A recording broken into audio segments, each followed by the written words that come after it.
Planning Committee in Derbyshire Dales. So anyway, nice to see Kerry back after breaking her wrist. I hope you're not going to fall off your bike again or anytime soon, Kerry. Anyway, we'll move on. Item 1, apologies and absence. Angela. No apologies, Chair. Item 2, approval of the minutes. I therefore move. All those in favour, please shout. Thank you very much. That's carried. Item 3, interests. Any member declare an interest on today? No? Okay then. Straight in then. Application 5.1. This is application number 21/01346 is listed building consent at Bradley Hall.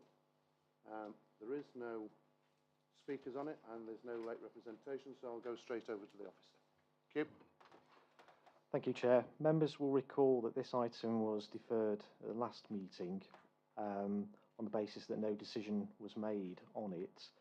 The associated full application for a swimming pool extension has been approved.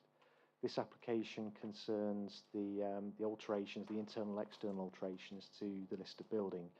So the abutment of the swimming pool building and also the physical alterations to historic fabric, both internally and externally.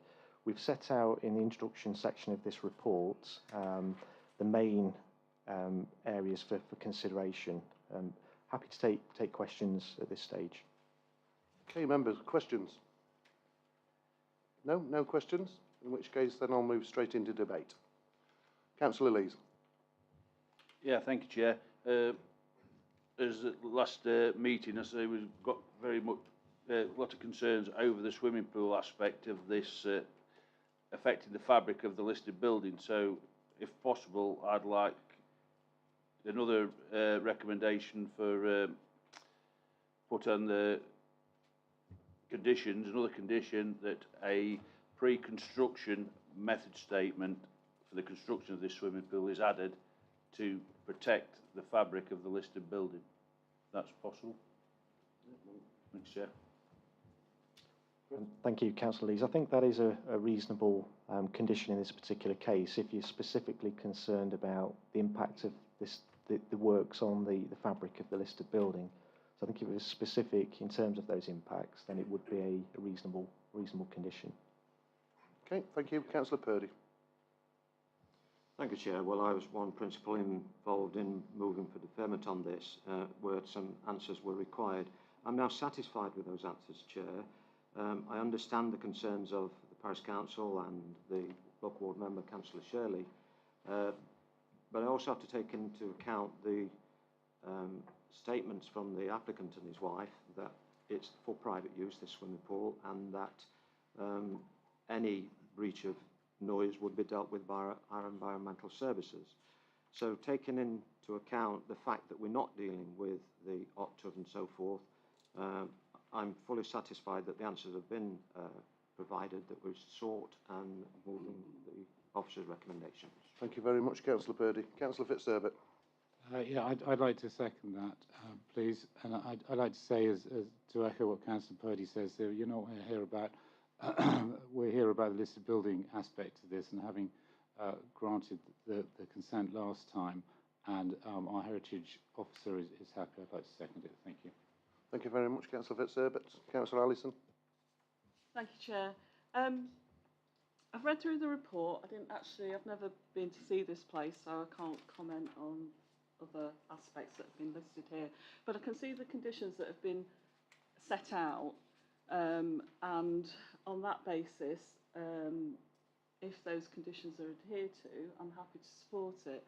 I would like to caveat that by saying that my experience, however, of having conditions enforced on planning applications is not great, especially in Derbyshire and Sudbury, where we've had several planning breaches that just seem to not actually get enforced. The conditions aren't enforced. We've got several things outstanding at the moment, and I'm having a lack of, I don't know, a lack of just trying to think of the word actually.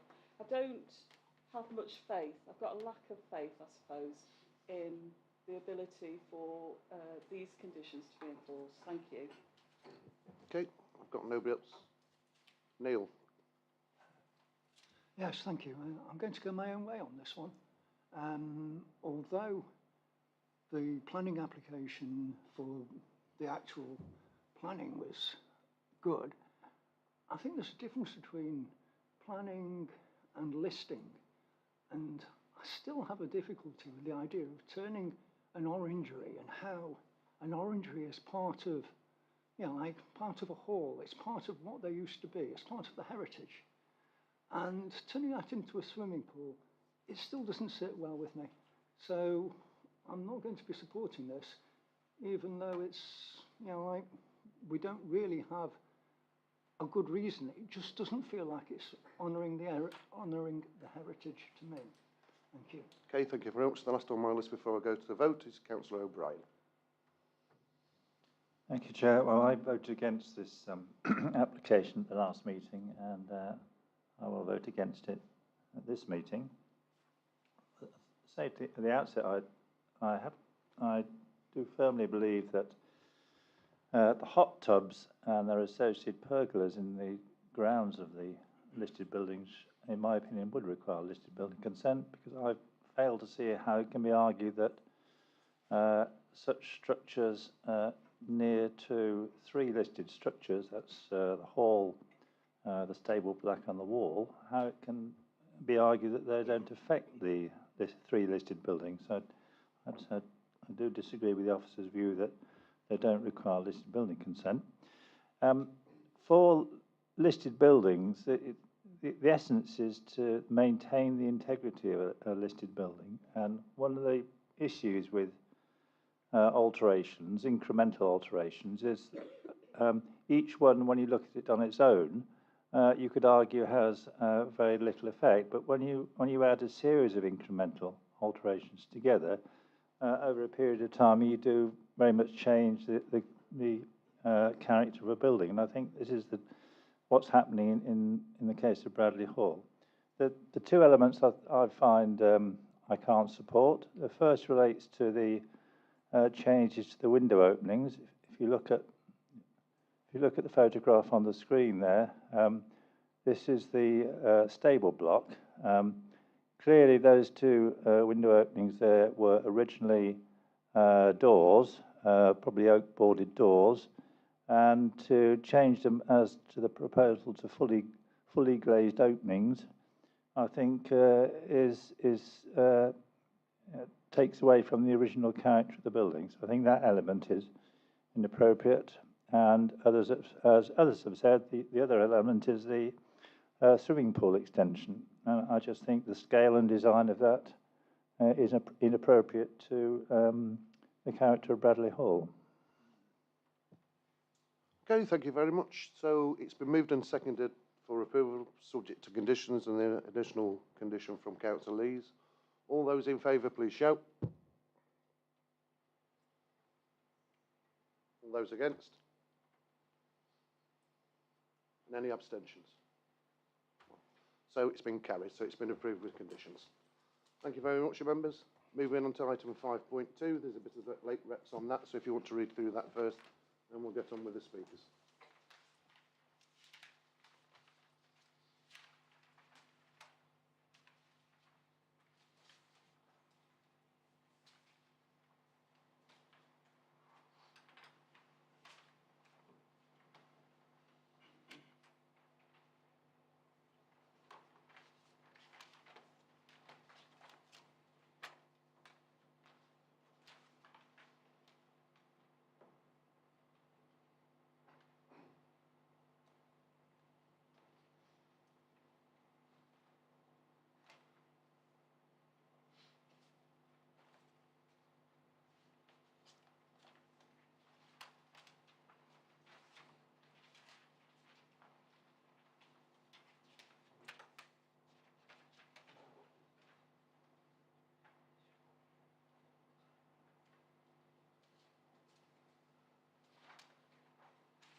Right, everybody, you happy? Councillor Barefoot, are you happy? Right, in which case then I'll start with the first speaker on my list. It's Mr. Stephen Walton, local resident speaking against the application. You have 3 minutes and I'll indicate when you have 30 seconds left. You'd just like to press the button on the microphone so it glows red, that's it. Okay. Good evening. Well, to say that I'm flabbergasted to be sat here again almost 11 years since the first submission for development of this site would be an understatement. But with the owners failing to take note of the refusals of their previous applications, I've no doubt that we shall find ourselves sitting here again. Anyway, focusing on this current application, my objections remain the same as in the previous ones. I am well aware that the committee have read all the representations against this application, which highlight all of the defects of this site, so there is no need to cover them again here. I would like to say, though, that the representations made in favour of the application make mention of circumstances outside the remit of the application, which I feel shouldn't have been referred to. Even suggesting that the council purchase the site for its own traveller site provision. Again, which I feel is wrong. What a paradox that would be, the council buying land that the very own planning officers recommend planning permission refusal. Wisely though, the planning officers have based their recommendations solely on the facts pertaining to the site itself, such as the condition of the landfill ground, insufficient space and a very dangerous location, along with the many other considerations that determine if a site is suitable or not. Mention is also made that the council will, to quote, miss the boat if they don't purchase the site. I would suggest that, given that the several failed planning applications, that ship has sailed. It was also noted in the officer's recommendation that there was no scope for negotiation. As suggested, funds and grants are available, and I'm sure they are, and I'm also sure that the council will take full advantage of them when a suitable site becomes available. But, as for the woodyard, it is not one of them. It has not been deemed suitable for any form of long-term human habitation for so long for no reason. The reasons are clear to all. Thank you. Thank you very much. The next on my list is Mr. Richard Walsh, local resident to speak against the application. Similarly, you have 3 minutes. I'll indicate when you have 30 seconds left. Good evening, ladies and gentlemen. The Woodyard site at Holmesford is a former landfill site and at one time, as the name implies, was used as a woodyard, so goodness knows what pollution there is there. The applicants, however, have deemed that the site is suitable, even though it's a landfill site. But they say that the Nabhall Lane site, also a landfill site that the council was developing at one point, is eminently unsuitable. Obviously, one landfill site is not as good as another one. The applicants in their submission say that there's absolutely an urgent need that a site is developed for the travelling community. However, the site at Holmesford was granted temporary planning consent some while ago and was not developed, allegedly because of lack of funding. Surely, if there was such a demand and an urgent need for a site for the traveller community, then the resources and money could have been found from somewhere for the site to be developed. There's a need, obviously, to provide facilities for a site for the traveller community, access to shops, to doctors' surgeries, to dentists, and that sort of thing. However, the Woodyard site is a very isolated site, and it's also a 5-mile round trip simply to go and buy a paper or a pint of milk. Not really good facilities. In addition, basic utilities will be required, and for historic reasons concerning land ownership, there is no water main in the street. The water main for the area is actually within the private grounds and yards of the houses on the site. It is at a significantly different level to the Woodyard site, so there will be significant costs there if that site was to be developed, which may not be an economic use of the public purse. Previous applications for a number of uses have been made for this site, for example, holiday lodgers, and also for a gypsy site, a traveller community site. They've all been refused as not suitable because of the Derwent Valley Mills World Heritage Site, amongst other things, and also the site is adjacent to the trackbed, historic trackbed of the Cromford and High Peak Railway, which is a significant asset. I would urge members of the committee to accept the recommendations contained in the Planning Officer's report and refuse this application as being eminently and totally unsuitable for the use for which consent is sought. Thank you, ladies and gentlemen. Thank you very much. The next on my list is Mr. Roger R. Woods. You have 3 minutes, Roger, which I think you know, and I'll let you know when you've got 30 seconds left.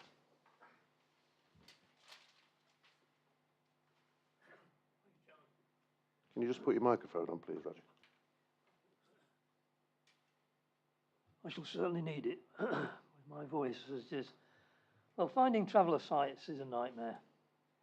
As a former planning consultant to the National Federation of Gypsy Liaison Groups, I've worked with, and probably more often against, planning authorities throughout the country, trying to get traveller sites allocated in local plans or approved, planning applications approved.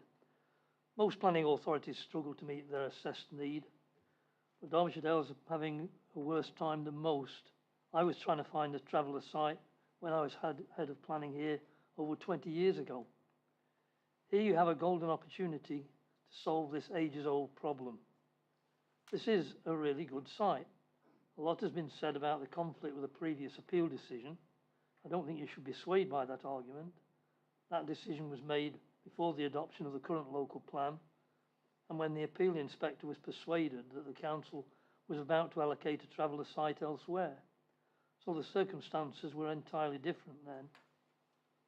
Reason 2 says this is an unsustainable form of development. In my experience, having secured planning permission for dozens of traveller sites across the country, this site is one of the most suitable.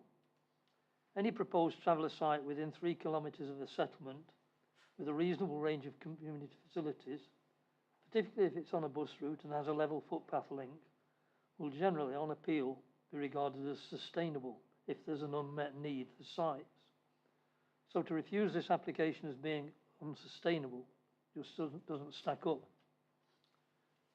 And bear in mind what will happen if you refuse this on the grounds of it being unsustainable. You'll give yourself an impossible hurdle to get over in your future efforts to find a suitable site. Your previous searches for a site only prove that you aren't going to find a more sustainable site. Look at Tansley, for instance. So every time you consider adopting a site, you'll have to show that it's at least more sustainable than this one. Otherwise, along will come a planning consultant like me and tell you can't possibly approve it because it's less sustainable than one you've already refused. You'll give anyone wishing to oppose a future preferred site a cast iron argument to oppose it. So in dealing with this application, you can either solve the problem of traveller site provision once and for all, or make your continuing search for a site virtually impossible. Because whatever site 30 you seconds find, left, Roger. it's unlikely to compare favourably with this one. Okay, thank you very much. The next on my list is Dr. Siobhan Spencer. She's the Gypsy Liaison Group to speak in favour of the application. You have 3 minutes. I'll let you know when you have 30 seconds left. I'm a bit croaky because of hay fever today, so bear with me. Right. The historic search for land for a gypsy travel site in this district has been a long one. It actually predates the first gypsy travel accommodation assessment by 2 years, when there was a challenge of a judicial review against this council. That concerned the fact that no attempt had been made to find land, and it was actually put in a statement that there was no land to be had. It didn't go down well with the judges. There was no evidence. I went out one Easter weekend and compiled a list of lands that may do as a temporary or permanent site, hence the discussion about the woodyard in the first instance. We would have loved to have developed a temporary site at that time, but we just didn't have the funds. We're a voluntary group. There was no funding there. It was difficult. Since the subsequent assessments of 2014 and the most recent assessment, all the time the need is getting greater. I put in a site application on Waterloo Lane, Derbyshire County owned land. Say Derbyshire Gypsy Liaison Group did that again. And it did save this district council face at a planning hearing for the local plan. And I appreciate a third party pulled the rug. It's not like we're asking for 30, 40 pictures. The need is relatively small compared to some areas. In an ideal world, there's never going to be a perfect site that hits all the criteria points, but this one is not bad. I've been involved in obtaining a lot of sites, as Roger, across the country and Wales, and there are far more pluses to this site than there is minuses. I would ask that the site be granted in light of material considerations, which is really important. We have 2 elderly pensioners, both in their 80s and late 80s respectively, and I would like all the committee to reflect on how they would feel if the great granny or granny of this good age had no water facilities, no electric, no way of washing. Old people at the side of the road do not have access to the heating grant linked to households in relation to electricity bills. At the moment, gas bottle is running at £80, that's almost half the pension. Washing is a nightmare. For quite a few years we've juggled with this, £65 a load. There's a different kind of cost related to roadside living and it's difficult. And I believe this is a material consideration. Another person who will be resident is dependent on a COPD machine. This is really expensive to recharge on diesel. I've taken the battery back to the office and recharged it, but the haphazard way we are dealing with health conditions is not good and it's not safe. Whilst I have the battery in an emergency, he doesn't have it. There has to be monitoring at both lung and diabetes clinic. All these are material considerations. I understand that the council have a meeting planned in relation to identifying sites or discussing sites again on Friday of this week. I think it would be really useful to use that meeting after this committee meeting and after hopefully this land has been granted to discuss the best way of going forward. I think the families would feel safer under local authority rental scheme rather than a private one, and the council should consider this as a windfall site. I think the fact that the council has identified persons within its borough and the fact that there has been a long use of the Derbyshire Dales by the families and that there has been no provision in all these years, and that is a huge material consideration. But judging by the planning appeal case law, in the absence of any site, and especially due to the fact that Derbyshire Dales local plan got through on a promise of a site that didn't materialise and fell through, I can see that the council may also face a bill at appeal. That's an even huger material consideration. At the end of the day, we've got families that are in urgent need of having a provision, and I would really ask that the committee consider passing this site. Okay, thank you very much. The last on my list is Mr. John Ewart, the agent. You have 5 minutes. I'll indicate when you have 30 seconds left.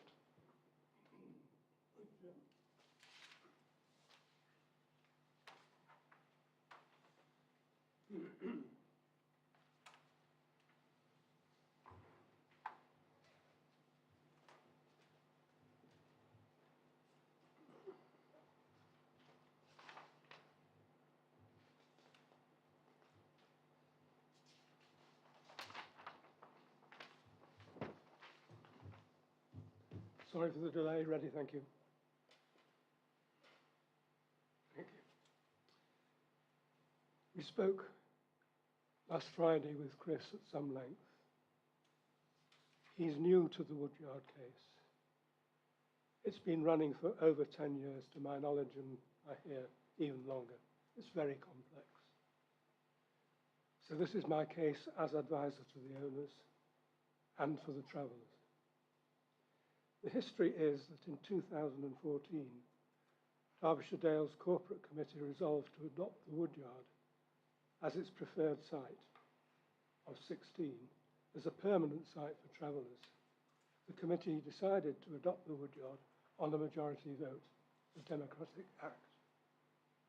The council has subverted that decision ever since, Chairman. Since then,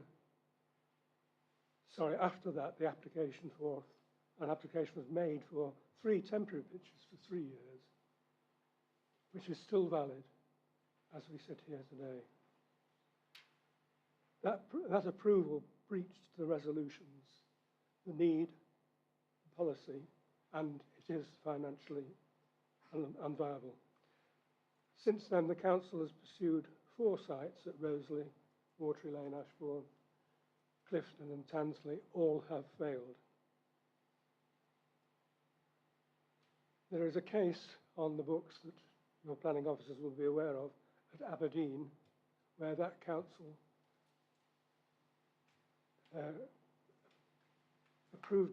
the inspector on that case approved the site, mainly on the grounds of the failure to provide.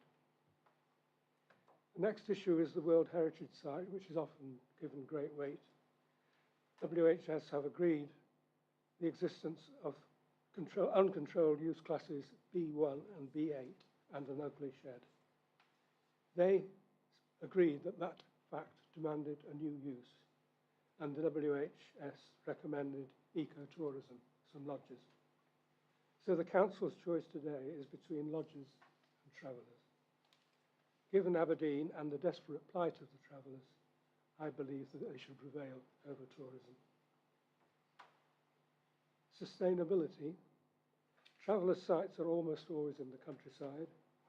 Roger has just told you of the pattern nationwide. The Woodyard is one of the most sustainable sites from his nationwide experience. 3 kilometres from Cromford by bus, road, footpath and train. A stunning comparison to Tansley. Flooding. There is a map which shows it in the flood zone, but I believe you've visited the site and seen that it stands high above the river. It's an inaccurate map. And the site is protected from road water by curbs. The previous appeal is now irrelevant. It relied on a site no longer available. It was a bad report in other ways, and it relied primarily on the existence of the Watery Lane site. That site is a rubbish tip with badger sets and is needed for the bypass, so it's no longer available. As regards traffic, the Highway Authority approves this site conditionally upon a new access. And please note that the A6 is very busy during the day, but in the evenings and night time it's quite quiet. As regards private or public development, we strongly recommend a public site so that the council can ensure appropriate tenants and behaviour. Valuation and viability. The going rate for permanent site pitches is in the region of 30,000 a pitch. This would be a tough call for your budget, but the government has recognised that, and it is now proposing funding for the development of such sites. Although you've missed the deadline by a day, we recommend a bid now.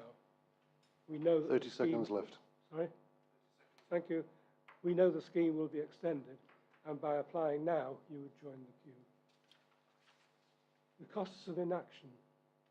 Derbyshire County Council has told me that it has spent £70,000 on inaction. The District Council has not yet answered that question, but my guess is that the cost of inaction will be as much again, at least. Thank you, Mr. Ewart. Thank you. The need is growing. Thank you. Please approve the traveller's site. Thank you. Right. There's some late representations on this. Is there? No, it's me. I should have brought my glasses. Oh yes, there is. So we've read that. Okay, who's taking this? Chris, over to you. Yeah, thank you, Chair. A number of points that have been mentioned by the previous speakers that I need to come back on. I think it's important, and members, I'm sure, are fully aware of the history of this particular site. There is an application that was submitted back in 2015 that was considered by a planning inspector for an 8-pitch traveller site on this particular site at the Woodyard. You'll note from my report that I've reflected on some of the some of the comments and the findings of the appeal inspector in respect of that particular decision.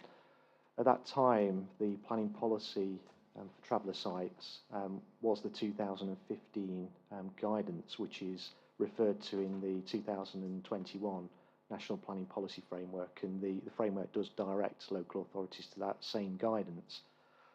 Within that guidance, it talks about provision being made in plans for development of traveller sites on unallocated sites, and we do have a local plan policy that does deal with gypsy and traveller sites, and there is provisions within that policy for consideration of sites that are not allocated in the plan itself. There's acceptance in the officer's report that the Watery Lane site at Ashbourne isn't deliverable at this time. We recognise there is a need for traveller sites across Derbyshire Dales. We don't shy away from that. It's common knowledge, and we are committed to delivering a traveller site within the Derbyshire Dales area. However, this site isn't suitable for the reasons stated in the officer's report. The first issue is the impact on the designated heritage asset, the Derwent Valley Mills World Heritage Site. We have detailed comments from the coordinator for the World Heritage Site, identifying harm to this to the locality, the industrial and rural landscape. There is one of the speakers mentioned a parameters plan that was agreed with Derwent Valley Mills World Heritage Site, which gave some indication that some form of ecotourism development on the site may be supported in principle. That particular panel, they're not the decision makers. They can only provide advice. They're not a statutory consultee as such. However, they do advise on the significance and the impact of development on that particular heritage asset. But they were clear from my reading of their comments on that form of development, that subject to it being sited along the existing tree belt and quite significant supplementary broadleaf tree planting being introduced, that would reinstate or enhance the existing broadleaf woodland in that area, thereby preserving the special character of that particular heritage asset. This is a completely different nature of development. It's more comprehensive development of the site and is more harmful in heritage terms. Hence why we've got an objection here from Derwent Valley Mills World Heritage Site, and that carries significant weight in the decision-making process, and it's a matter that has been considered by a previous inspector. With regards to sustainability of location, the criteria-based approach that we take to selecting or considering traveller sites does talk about suitability of sites and their proximity to important services and facilities, and I think it's recognised, and it was certainly recognised when the appeal inspector considered the application back in 2016, that this site is remote from services and facilities, an unsustainable location for a traveller site. We recommend a refusal of that application at committee. Appeal against non-determination was made, and an inspector agreed with those findings. So our recommendation is consistent with that previous appeal decision, which is a material consideration, given that we're still working with the same planning policy guidance that deals with traveller sites. I'm happy to take questions at this stage. My only other point that I think I perhaps just need to make is the funding that's available for traveller sites. This is an application that's submitted by a private person, a private landowner. I think it's clear from the speakers that if members were minded to approve this application, that the council should consider purchasing the site to deliver it as a traveller site and retain control over who occupies it and meet our needs in terms of gypsy and traveller provision. But there's no guarantee that the council would agree to purchase the site, or that an agreement would be reached in terms of what is a realistic value for the site, regardless of any planning decision that's made this evening. And I think it's also important just to point out, in terms of the funding that is available, that whilst there's no requirement for a site to be in local authorities' ownership at the time of an application to be made for that funding that's available, officers are of the understanding that it will need to be eventually leased or owned by a local authority to benefit from the funding. And that's to ensure that sites are deliverable and the funding is secured to meet the objectives of delivering gypsy and traveller sites, but also that it offers value for money as well. Happy to take questions at this stage. Councillor Burfill. Thank you, Chair. I've got 3 questions and I would like to reserve the right to speak later. So, we all know that the authority hasn't been able to identify a suitable permanent site and therefore hasn't fulfilled its obligation for a 5-year supply of deliverable sites. But my question is, how much weight do we give to this when considering this application? That's the first question. Do you want them all? One at a time? Yeah? Fine. Yeah, that's a good question. It does carry weight, and there's a presumption in favour of sustainable development, and the policy statement that deals with travel sites is clear that you should carry out an objective assessment of sites that are put forward for development, and that is reflected in our policy HC6 and the criteria set out in that policy, which I've set out in my report. There is a presumption in favour of sustainable development. It's an unusual one in that that's clear in the policy the policy statement on traveller sites. The requirement for housing development is that where we haven't got a 5-year supply of housing land, which is specific to housing land, there's a presumption, or there's a tilted balance in favour of the development unless there are significant and demonstrable reasons for refusing an application. Slightly different test, in my opinion, in terms of traveller sites, but what we need to be mindful of is even in a tilted balance, if there's an heritage component engaged, that would prevent, or that would have a bearing on whether or not a tilted balance is applied. And we have got a heritage component to this particular application and harm to a designated heritage asset. So the second one is about sustainability. So we've heard quite a bit this evening from the speakers about sustainability, but in terms of sustainability, I'm just wondering if the officer could explain why this site is deemed to be unsustainable, when I think we all know that there are numerous developments in Derbyshire Dales where there's equally poor access to local amenities, meaning that residents have to use a vehicle. So why is this different? I've sort of covered that in some detail in the report, but I think we have to have regard to the inspector's findings in respect to the 2015 application, and nothing's changed since that time in terms of the services and facilities that are available. It's accepted that there is a there's a footpath along the site frontage. There is an infrequent bus service that operates along the A6, but ready access to the most basic of services and facilities are very limited, and you would be reliant, and this was recognised by the previous appeal inspector, that occupants of this site would be heavily reliant on the private motor vehicle to access those most basic services and facilities. And the final question, if I may, I notice in the late representations that, and I think Dr. Spencer mentioned about the age, medical and education needs of families. So I'm not sure that the officer response actually answered the question, so I'm going to ask it now. Is that a material consideration in this case? It is a material consideration, the needs of the applicant. If this application was submitted by those families, then that would carry weight. So I think it would be appropriate to for that to carry weight in any decision that's made this evening. But I think members and officers have a duty to ensure that when granting planning permission for a gypsy and traveller site, that it's sustainably located, because the people or the occupants of the sites will need access to services and facilities. and they should be those access and services should be readily available. Okay, Councillor Burkle. Councillor O'Brien.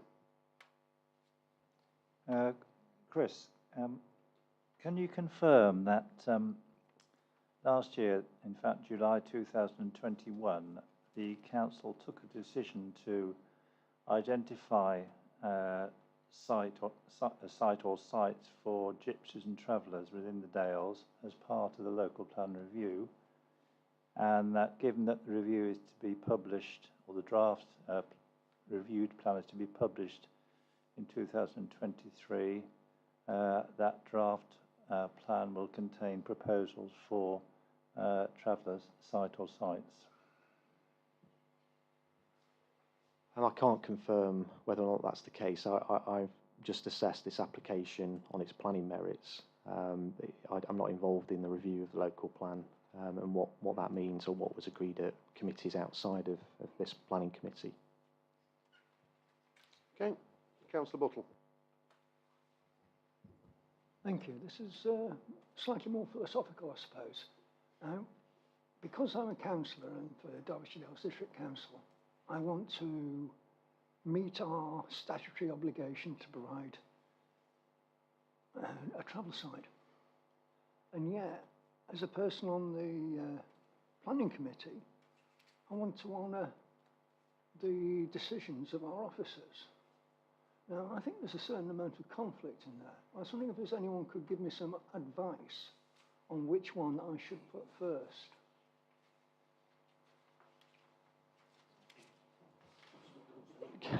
Councillor Buttle, through training, member training that's often provided annually to members, decisions should be made on their planning merits, having regard to the development plan and other material considerations. So you should base your assessment on development plan policies and other material considerations.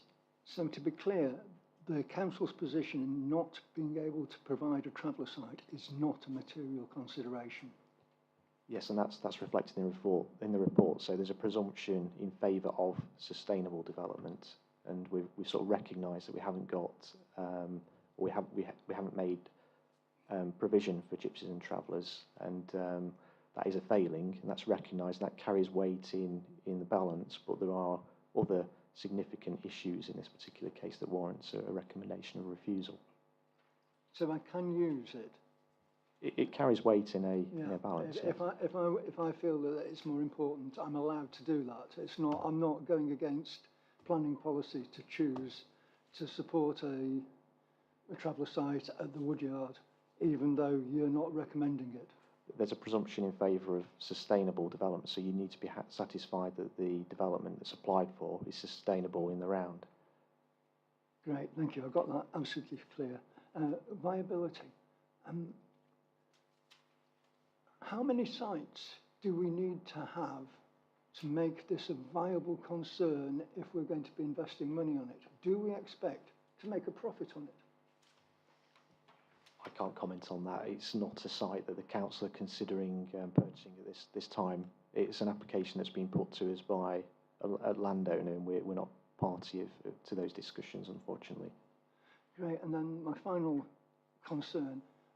The agent mentioned that he believes that the planning inspectorate are out of date. The loss of the Watery Lane site changes the validity of their advice.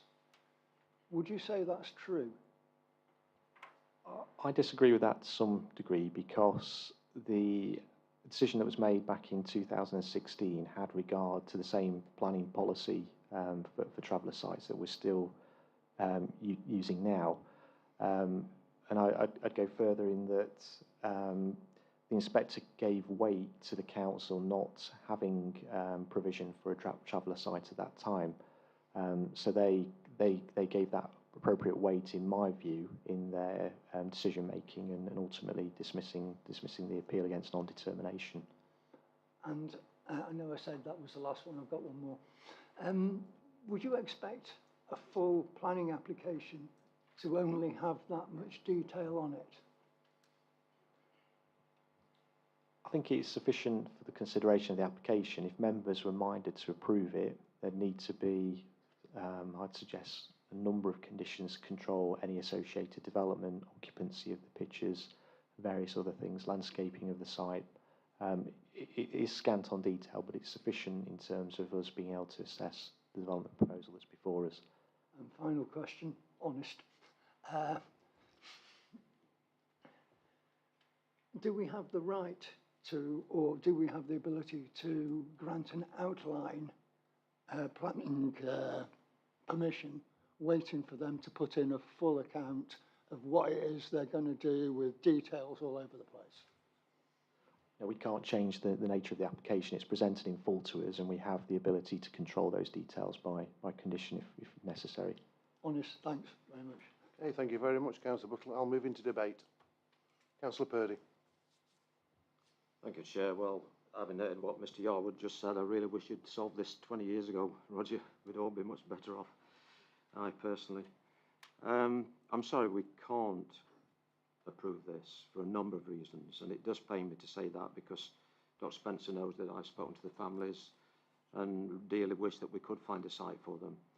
And I'm at a loss, Dr Spencer, in as much that I've always been led to understand that the families adamantly refuse to go to Olmsford because of the danger of the rivers and so forth, and the danger of the road, and that their wish has always been to be domiciled in the south of our district. And those factors we've tried to accommodate, and since the loss of Naball Lane, and that again pained me because, in a sense, it's been argued that we should have done the survey before we did the proposal that that should be the site. Well, we can't, because otherwise we'll be going around the whole of the district, spending awful amounts of monies examining sites to see if they're viable.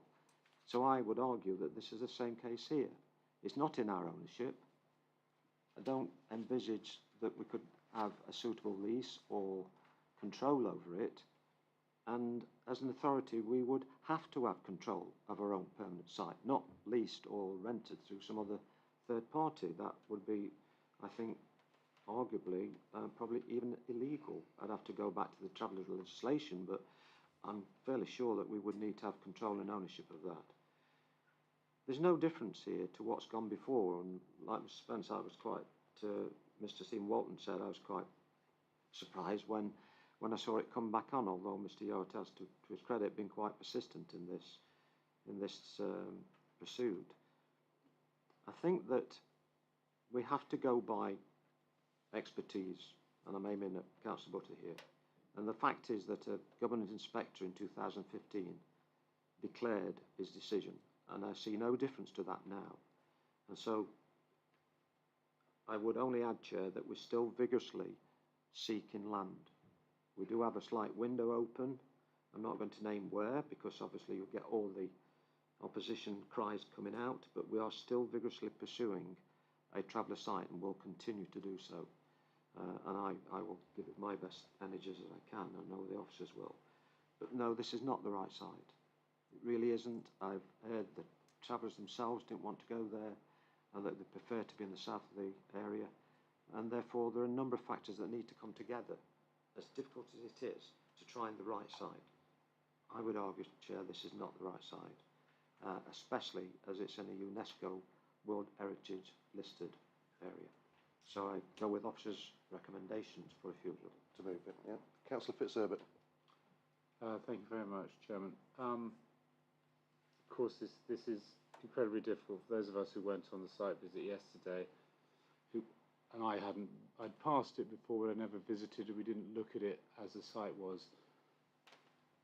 I really feel something can happen with that site. I don't know what it is. It's obviously not a wood yard anymore. And I don't know if it's just a station point for when there's forestry works going on in that part of the Derwent Valley. But we all in this room have a huge amount of sympathy for the applicants' clients, and we all, as Councillor Purdy just beautifully said, we all understand the situation that we as a council face in this. However, it is a World Heritage Site, and there's considerable comment by the World Heritage Site coordinator in the papers that add great weight to the argument that it's not the right site. However, I really do feel that we you know, and it was granted before, as John Hewitt, you know, said in his talk, but it is with sadness and with regret that I cannot support this application.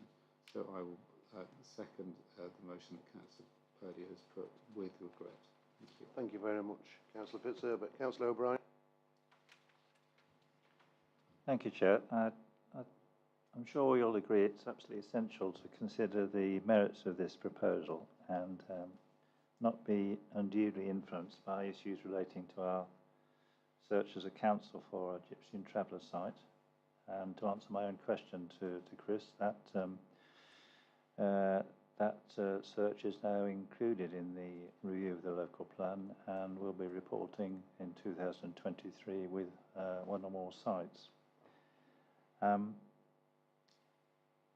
I have to say, listening to Dr. Spencer, she reinforced my opinion, unwittingly on her part, that this application should be refused. If I thought this were a suitable site to house travellers, living accommodation, I would be quite prepared to override the issues regarding a World Heritage site. But I don't think the site is suitable in any shape or form for people to live in, whether they're travellers, gypsies, or anybody else looking for housing. As we know, it's immediately adjacent to a trunk road. It's immediately adjacent to a canal with a railway the other side. 8 pitches generating families with children. I think it's entirely unreasonable for us as a local planning authority to recommend that people live in that sort of environment. I agree entirely that the site is not sustainable. It's all very well to say you can walk 3 kilometres or catch a bus to go to the doctors, go to school, go for a paper, but we don't knowingly locate 8 families in such a situation. So I entirely support the recommendation of our officers. Thank you, Chair. Thank you. Councillor Froggatt. Thank you, Chair. Yes, I will certainly go with officer recommendation on this. This is not a safe site for that family. You've got 2 very elderly people, and then you have one with severe problems, and it's not a safe site for him because he does like to move about a lot. I got to know him quite well when they were in Bakewell for quite a length of time, and it just isn't a safe site. It's dark, it's damp, it's just not a pleasant site. And that road, maybe it's not busy at night, but the family don't move about much at night. It's during the day that I have concerns for them, when there's the majority of the traffic. And as regards flooding, even though the pitch itself may not flood, that road floods quite considerably because it comes off that bank. So I think that's something that shouldn't be even considered, the fact that it doesn't flood. It does flood because the road does, and as I know, to my detriment. So yeah, I will be going with officer recommendation on this one. Thank you. Thank you, Councillor Froggatt. Councillor Allison. Thank you, Chair. I'm happy to support the officer's recommendation, but what I would like to say is that I've heard a lot of sympathy in this room, and I'm not totally convinced it's actually genuine.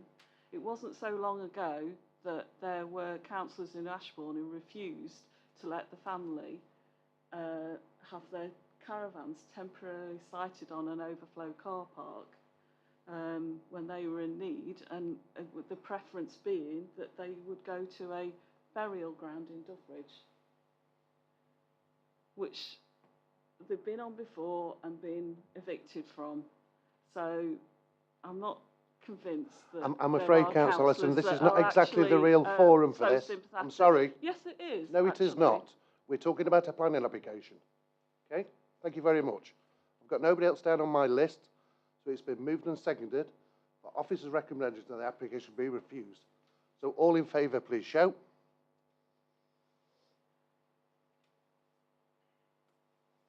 All those against?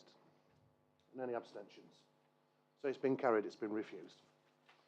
Right, moving on, item 5.3. Land at Thatcher's Croft, Thatcher's Lane, Tansley. Now, there is some late reps on this, which I'll let you read through. And when you've read that, we will go on to the speakers. Thank you.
Is everybody happy? Yep. So, in which case then we'll start off with the speakers. So I've got a number of speakers on this. The first speaker on my list is Councillor Vicky Rains, Tansley Parish Council, to speak against the application. You have 3 minutes and I'll let you know when there's 30 seconds left.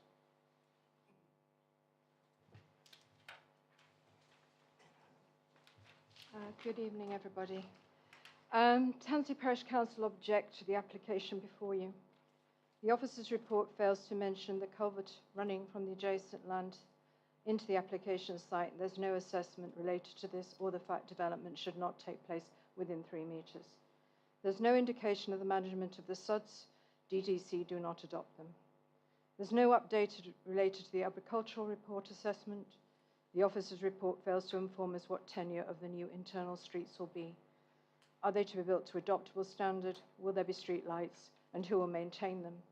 I noticed there was a late representation online today about the highways, but it isn't from the Highway Authority, so I don't think it carries any weight at all.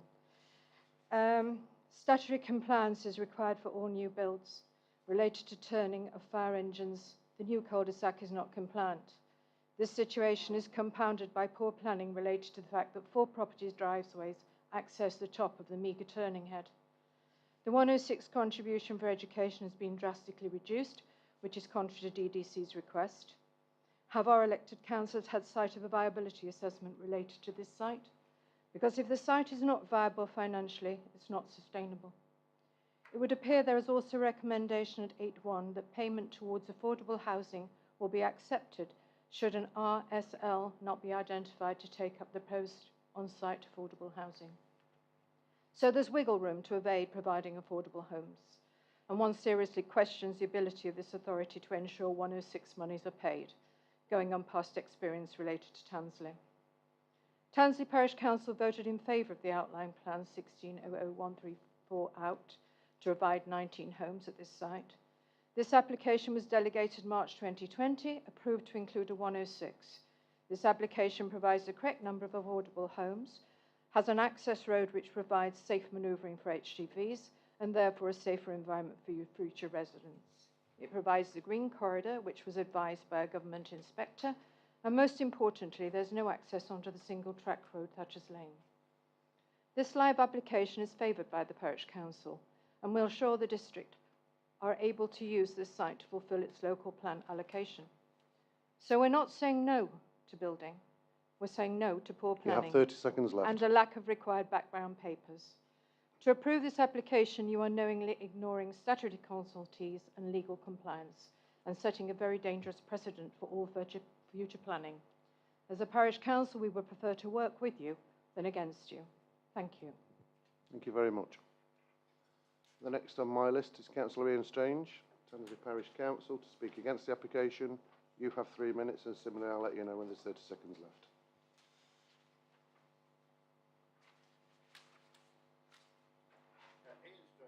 Can you turn your microphone on, please, Mr. Strange? Oh, sorry about that. I didn't see the red green light. Thank you. I wish to thank the Planning Committee for the opportunity to express my concerns.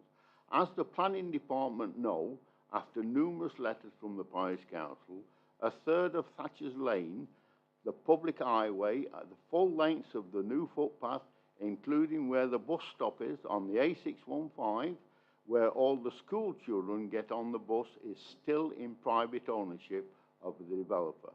This came about when the first development of Thatcher's Cross took place. The Parish Council have looked at the correspondence with Derbyshire Highways and regarding the adoption. The Derbyshire Highways sent many letters to the developer regards this. The necessary agreement and payments for the road to be adopted and the footpath were never made and ignored by the developer. He did the work without any authorisation. When discussing this with DCC, they said it was the Planning Department at Derbyshire Dale's responsibility to ensure that this planning permission was adhered to, and if not, take enforcement action. Up to now, this has not been done. When considering another application of this road, surely now is the time for conditions to be incorporated into this and any other planning application to put this right. Regards the turning head on the proposed development, it is far too small, in my opinion, for a waste disposal lorry. Now there's 6-wheelers and possibly 8-wheelers in the future, and a fire engine to turn round. Consequently, they would have to either back up or down this incline, which would be dangerous, especially in winter, as a private road is not normally gritted. Having held an heavy goods vehicle licence for over 50 years, I think this should be considered.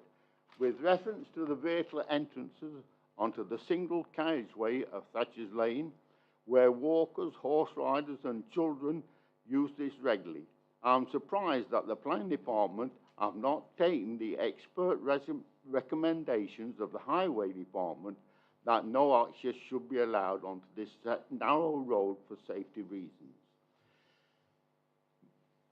30 seconds left. Much of the discussion yesterday at the site meeting regards a previous application onto this narrow road, which was refused. We should now be discussing this application and not that. Thank you very much. Thank you very much. Next on my list is Miss Samantha Wood, local resident. To speak against the application, you have 3 minutes and I'll let you know when you have 30 seconds left.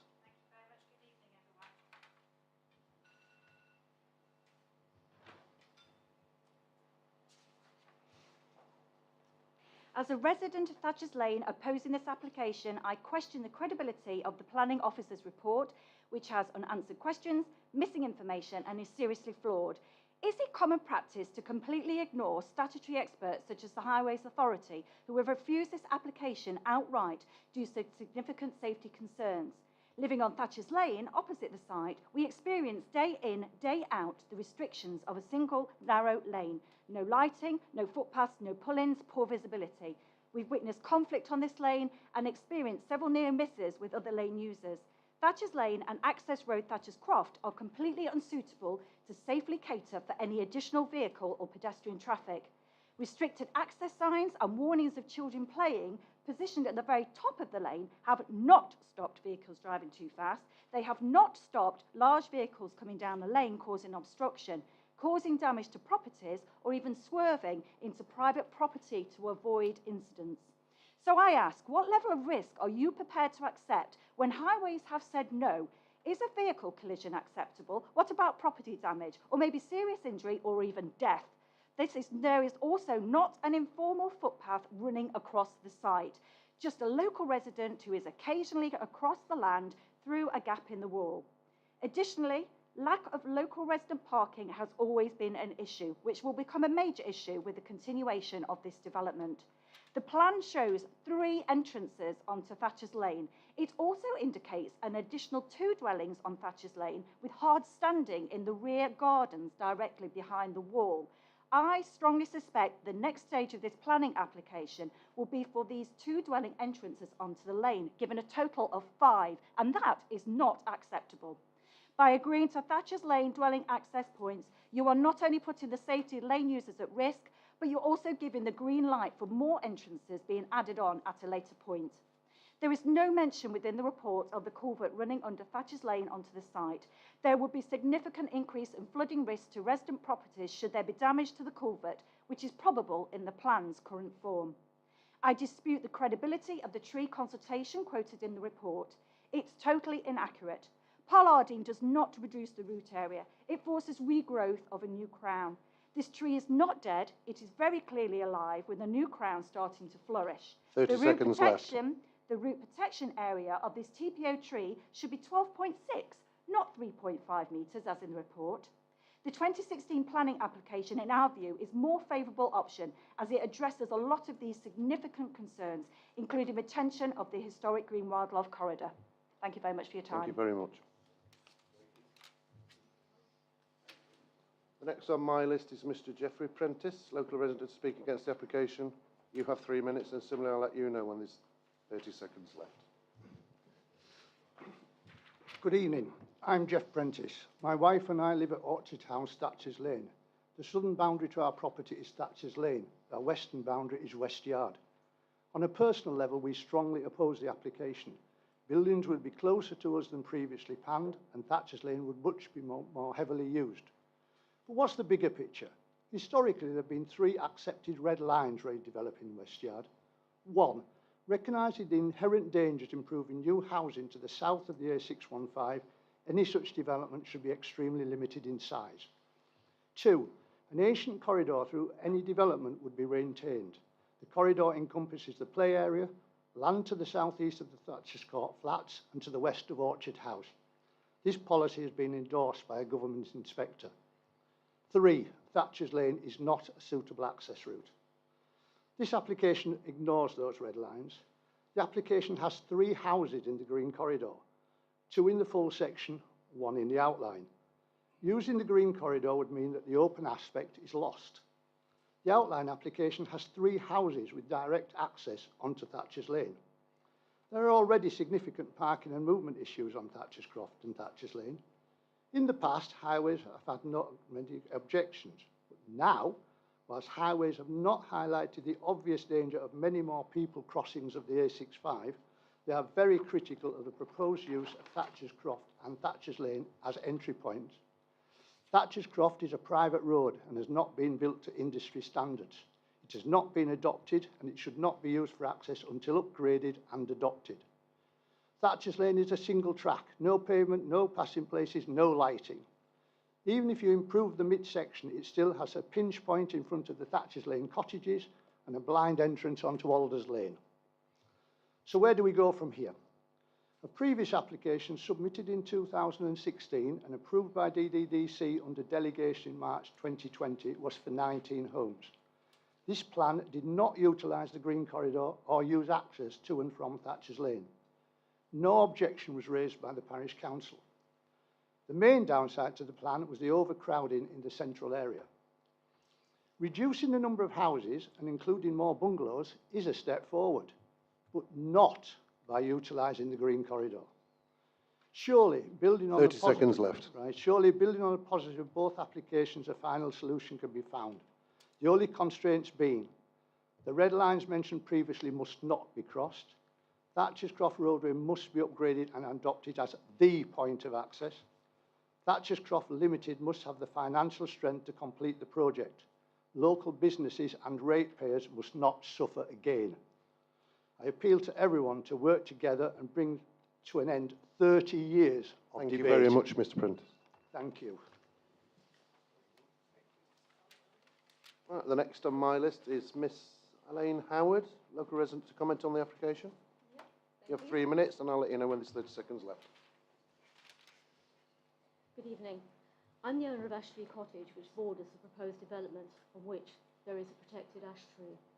The ash tree has... Sorry, I'll start again, sorry. I'm the owner of Ash Tree Cottage, which borders the proposed development and on which there is a protected ash tree.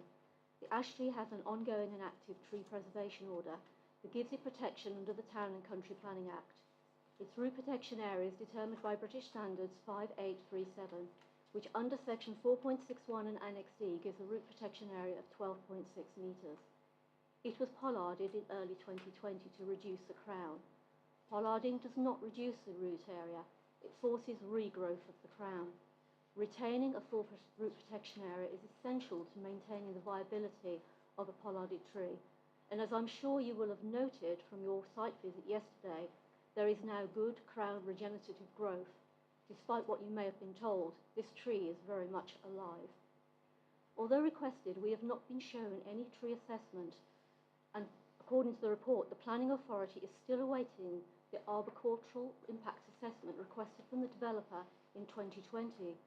The developer has indicated his intention to carry out groundwork and hard landscaping at or within 3.5 metres of the stem of the ash tree. The developer's suggestion that the ash tree, quote, does not require a tree protection area on the development site, unquote, would give the tree no future chance of survival. This is a TPO protected tree. Para 7.3.1 of the Planning Officer's report states that trees should receive appropriate protection during development in accordance with British Standards 5837, which gives a root protection area, as you've heard from a number of us, of 12.6 metres. I'm looking to you to ensure that the TPO protected ash tree gets the protection it is entitled to and it deserves, and request that the tree protection recommendations in paragraph 7.31 to 7.33 are made conditions and not just recommendations that can be conveniently overlooked. As Ash has been a long-standing landmark and visual amenity on Thatcher's Lane, we should all be doing everything we can to help to protect it. On reflection, I now object to the current planning application, but support the 2016 applications for 19 dwellings, which to me is more respectful to the character of Thatcher's Lane and much safer. Thank you. Thank you very much. Right, the next on my list is Councillor Paul Cruz, ward member. You have 5 minutes and I'll let you know when there's 30 seconds left. Thank you, Chair. Good evening, everybody. I'm here this evening as one of the ward members covering Tansley. The Tansley community have highlighted concerns with this proposal primarily linked to the addition of 2 entrance exit points on Thatcher's Lane. Having visited the site, I share the residents' concern. This is a very narrow single track route where cars can speed travelling down Thatcher's Lane towards Tansley. It's also a primary route for horses linked to the stables at Ryber. I'm concerned that if this application is approved as is without any changes, there's an increased risk of road traffic accidents, both vehicular and pedestrian, and there's also a significant risk to riders and their horses, together with acute access issues. I understand the Highways Authority has also raised objections, although it did pick up there might be a last-minute amendment to the Highways view, which would be concerning without a clear explanation. For me, the risks are obvious and clear. Additionally, I'm concerned that the original development at Thatcher's Croft has loose ends. The street is not adopted or part of a management committee, so the road and pathways have no structured maintenance, which impacts residents' amenity. This should be sorted before any consideration of further approvals. Given the highways concern and the loose ends from the preceding development at Thatcher's Croft, and the wider concern shared by residents and the parish council, I'm requesting that this scheme be deferred for deeper consideration of the issues and better consultation with the community. My summary is the revised scheme is seriously flawed and our residents deserve better. Consideration should be given to moving forward with the previously approved scheme of 19 units, which is more acceptable to the parish council, is already approved and avoids adding 2 additional entry-exit points on Thatcher's Lane. Additionally, and accepting it is custom and practice, some nearby residents are dependent on local parking currently available on the planned site, and this latest scheme would remove this amenity from residents. The previous scheme of 19 units would enable the extra local parking for adjacent residents. A sustainable development should take into account the adjacent needs of other residents. I also want to take the opportunity to highlight to the Planning Committee and to officers that the residents of Tansley are expressing general dissatisfaction with planning recommendations and enforcement actions. As a community, they feel that significant developments are driven through the planning process without taking into account local concerns and views. We need to find a way to get better engagement and alignment between DCDD and the Tansley community and the parish council. As a councillor of this council representing my constituents, I want to work constructively on how we can work alongside colleagues to improve engagement and the reputation of DCDD planning. Thank you very much. Thank you. The last on my list is Mr. Richard Piggott, the agent, to speak in favour of the application. You know you have 5 minutes and I'll let you know when there's 30 seconds left.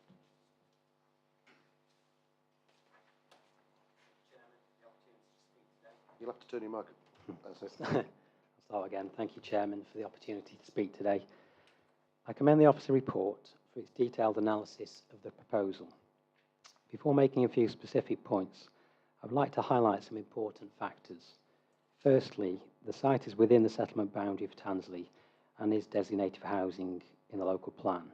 So the principle of development, as we all know, is therefore firmly established. As we all know, the council cannot demonstrate a 5-year housing land supply either, so there is a presumption in favour of granting permission, unless doing so would significantly and demonstrably outweigh any adverse impacts. As we've heard tonight, outline permission was approved in March 2020 for 19 dwellings on the site, and this consent can be implemented until March 2023, subject to a reserve matters application. However, after extensive discussions between the applicant and officers, including considerable input into the design of the proposal, it was resolved to submit a hybrid application for 17 dwellings, as it was felt that a lower density better suited the character of the site and allowed for more bungalows to be incorporated. We support the Council's green agenda and believe that the proposal represents a sustainable form of development, which has been designed to be highly sustainable with air source heat pumps, solar panels, rainwater harvesting, and electronic vehicle charging points. In short, the development will exceed the requirements of the building regulations, and it is well located for access to the village, Matlock, and further afield. With regard to highways, the only outstanding concern from the Highway Authority is the proposed new pedestrian link onto Thatcher's Lane, which has been incorporated specifically at your office's request. They have, in my view, taken a common sense approach given the very quiet nature of this lane. A number of other concerns have been raised both in writing and by the speakers tonight, which I will try to address. The culvert to the west of the site has been mentioned. This has been dealt with by an additional condition reported with the late representations. In relation to highways, there is already Derbyshire County Council Section 38 construction approval in place for the turning head and the adoptable road. Inspections have been completed, so all the arrangements have been made to either adopt the road or alternatively it could go under the control of a private management company. In terms of the education contribution, the report is clear about the fallback position and the reasons for this reduction in the request made by Derbyshire County Council. SUDS, again, that would be under the control of the management company. There's no expectation that the district or county council would adopt that. In relation to the access onto Thatcher's Lane, I think the report is quite clear about the reasons why this is considered to be good planning and good design, and that it would help the development to face and address Thatcher's Lane as well as to the north. And you will have noted somewhere in the comments that the Highway Authority previously raised no objection to 5 dwellings off Thatcher's Lane for a different application. I would now like to remind you of all the benefits of the scheme, including the provision of much needed housing to meet an identified demand, the employment benefits of a genuinely local firm that employs local workers, and the economic spend further down the supply chain in the surrounding area. It is considered that the proposals will result in a high quality scheme which assimilates well into the village.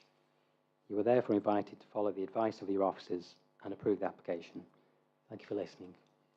Thank you very much. Anyway, Gareth, over to you.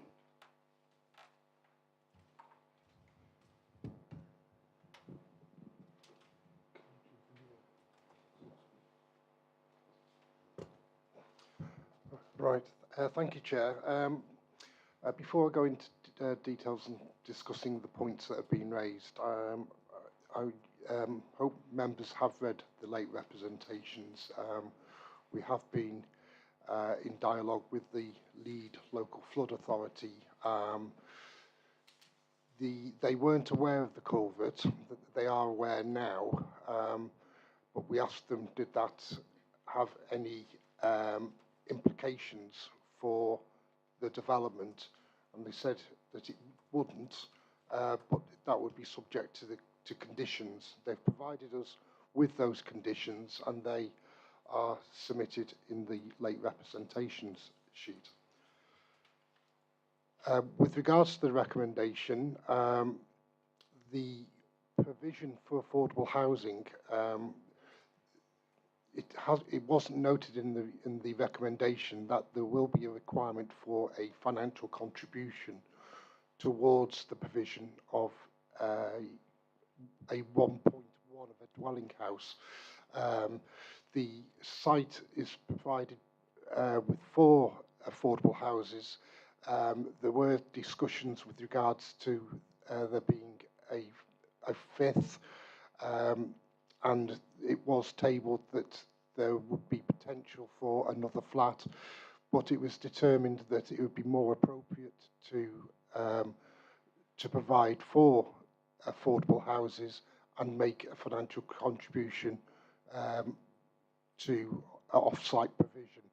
So I would request an amendment to the delegation that if planning permission is recommended to be granted, that the Section 106 also includes the financial contribution to affordable housing.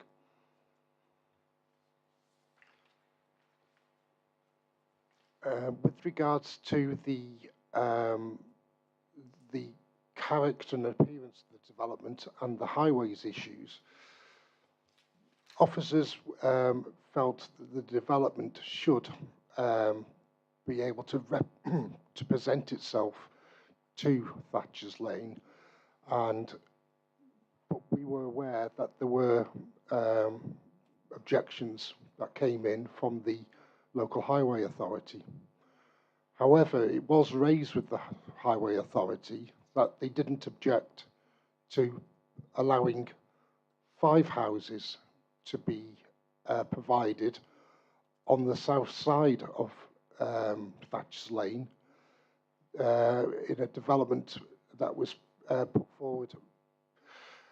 So that was basically going to allow 5 dwelling houses onto the lane.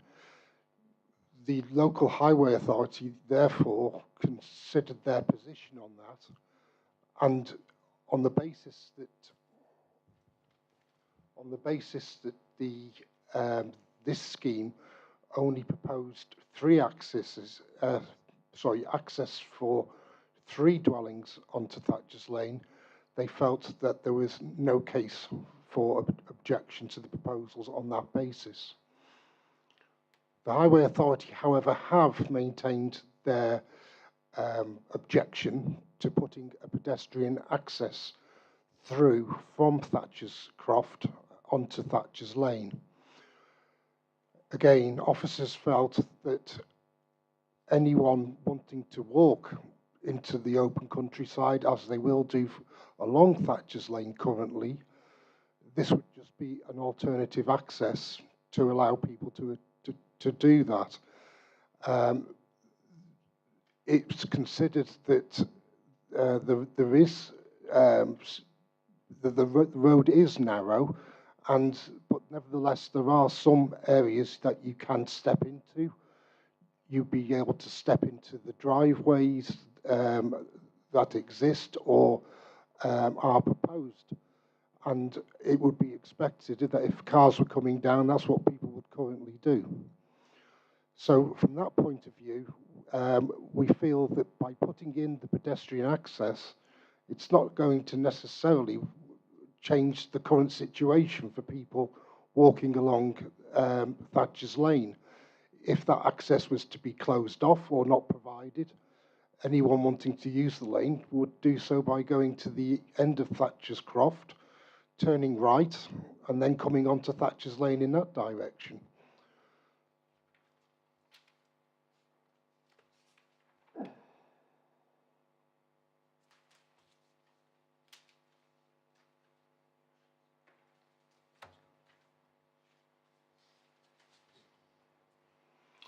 Yes, and there was a point raised that the parish council and local residents have advised that they preferred the outline planning permission in terms of its general layout, and they would prefer to see that implemented rather than this particular proposal.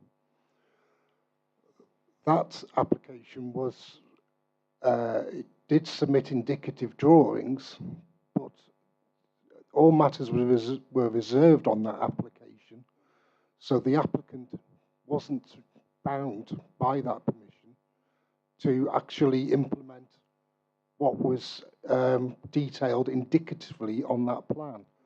So there is a scheme that was drawn up for illustration, but it doesn't mean that that scheme would have actually come forward as part of the reserved matters in any event. And the applicant could have submitted this scheme in front of us as the reserved matters application. He chose to go down this route because he wanted to present a hybrid application and an outline application. I'll take questions. Councillor Purdy. Thank you, Chair. It might be for Chris to answer these questions, actually. Not for the first time, Councillor Mrs Rains has levied strong accusations on integrity against this authority, and there's some very strong ones coming through on this application, and I want some answers, please. I, in fact, wrote to the Chief Executive over a week ago, Chris, asking him to intervene and look into this matter and advise the committee accordingly. I've noted the request for deferral, and I'm thinking that over, and I'm interested to see what other members think. I think, though, we have to accept that there is a principle of development already established here, but there are some issues that really need addressing in my mind. Does Highways approve, or do they not approve?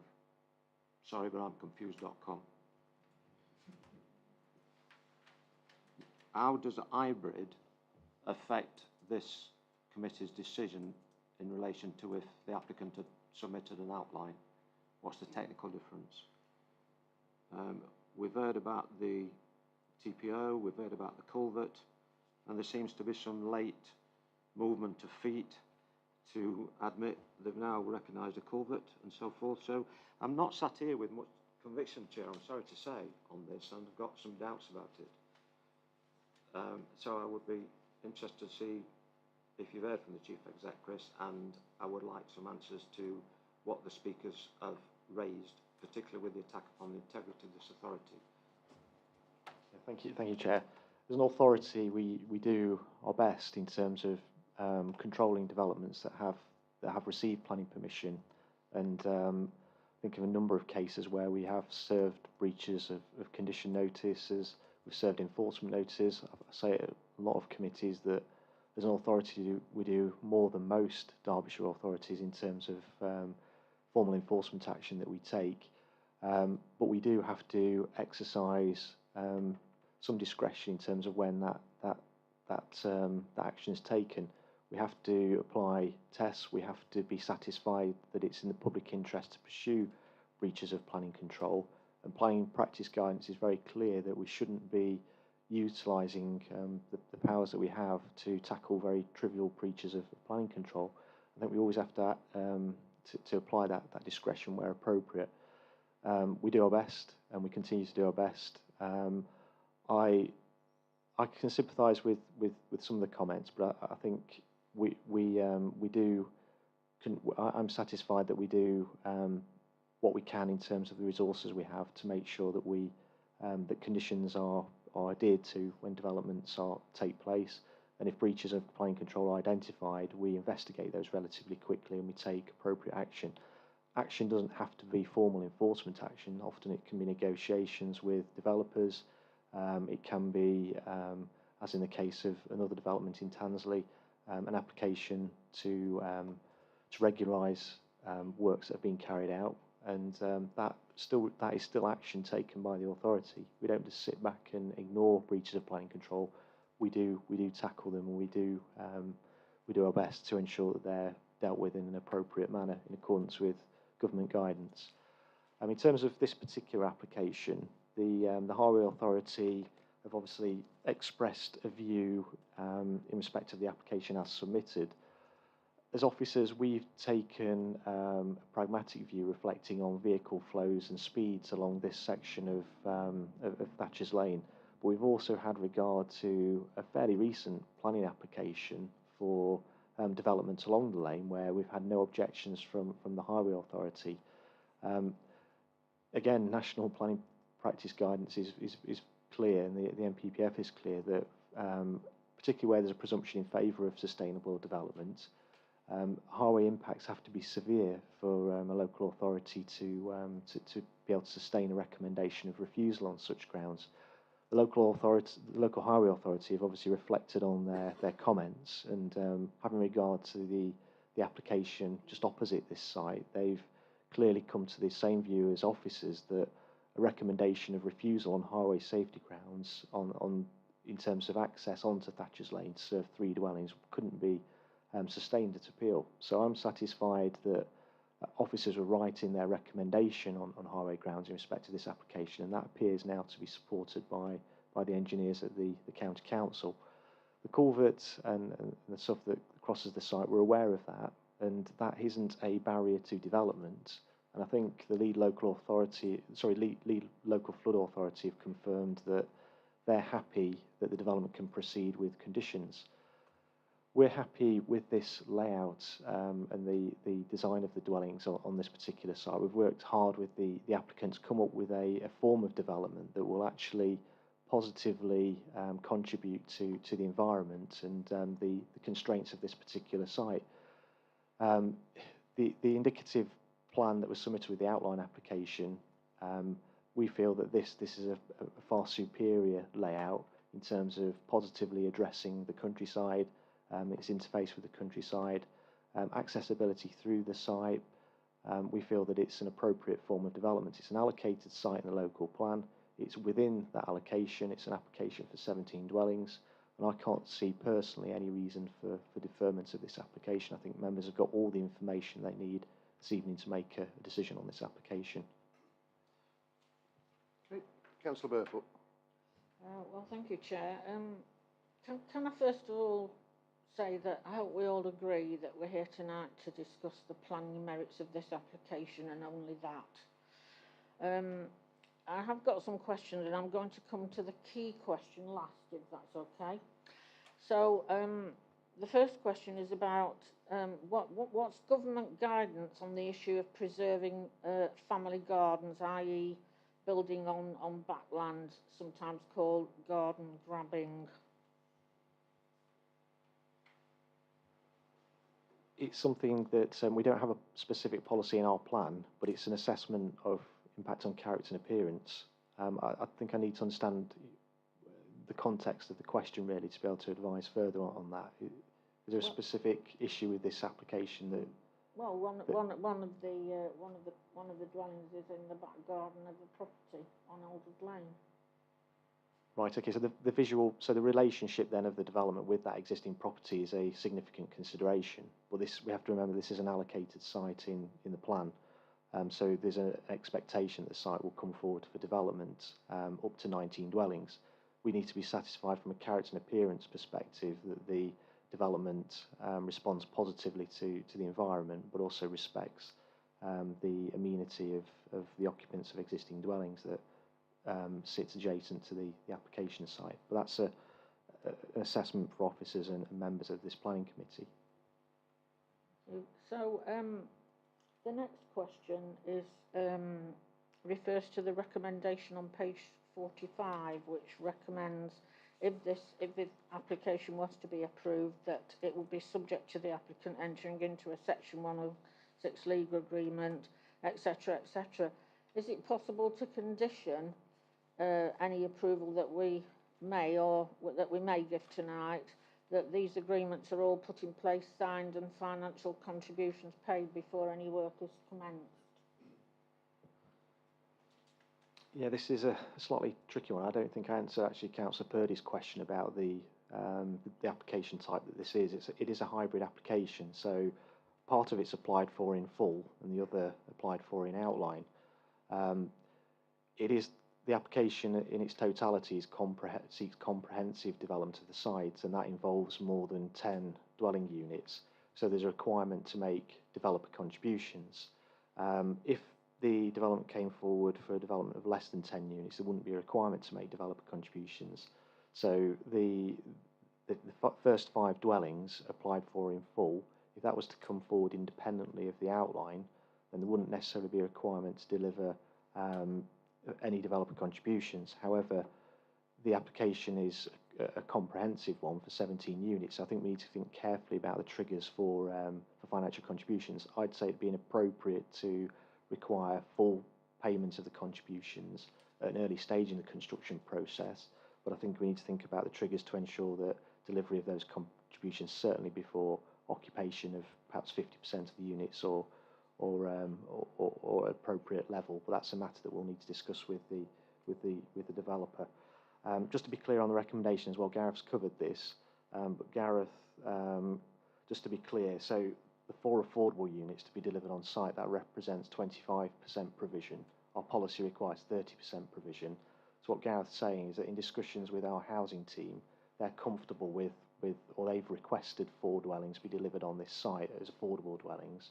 There was originally an offer for 5, but the need and the demand is for 4, and we accept an off-site contribution for 1.1 unit, which takes the overall provision to 30%. So there's on-site provision. It's just missing from the recommendation, but it needs to include in there and a financial contribution equivalent to 1.1 units, affordable housing in the form of an off-site financial contribution.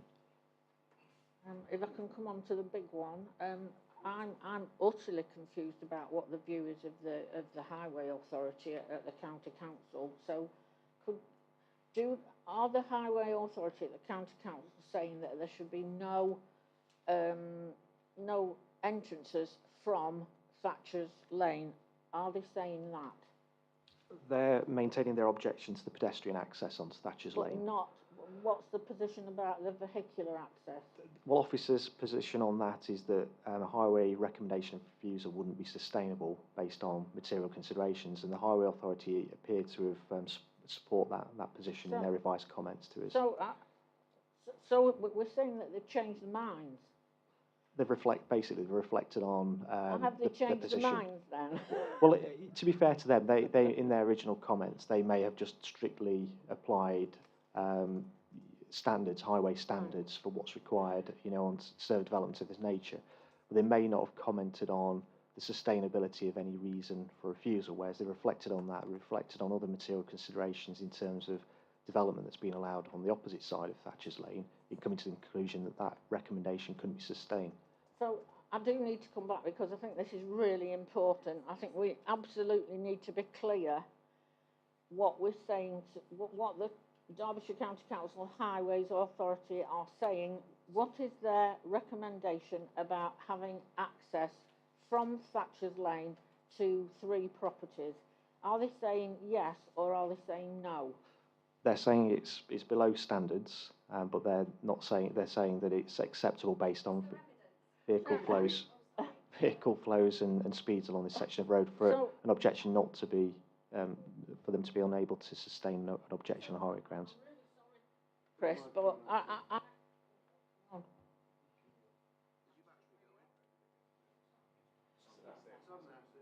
Is it on? Right, thank you. So, I've got to keep coming back on this because it is crucial to what I'm thinking tonight. At this present time, they are saying that it is okay to have these 3 entrances off Thatcher's Lane. Is that a fact? If I can try to explain the situation.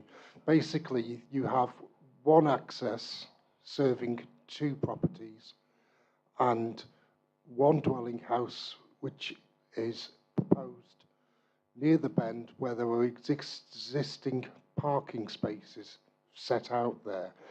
Now, the Highway Authority initially said that they did not want to see any access going onto Thatcher's Lane. However, they were made aware that there was a planning application submitted. If you look at the drawing, you can see where the pedestrian access is. The proposal was to put 5 dwellings on the opposite side of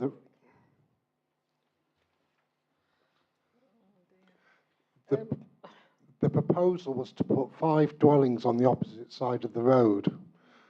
That application was refused, but the Highway Authority made no objection to putting 5 dwellings on that side of the road with an access onto Thatcher's Lane at the point near where 3B is on the plan above.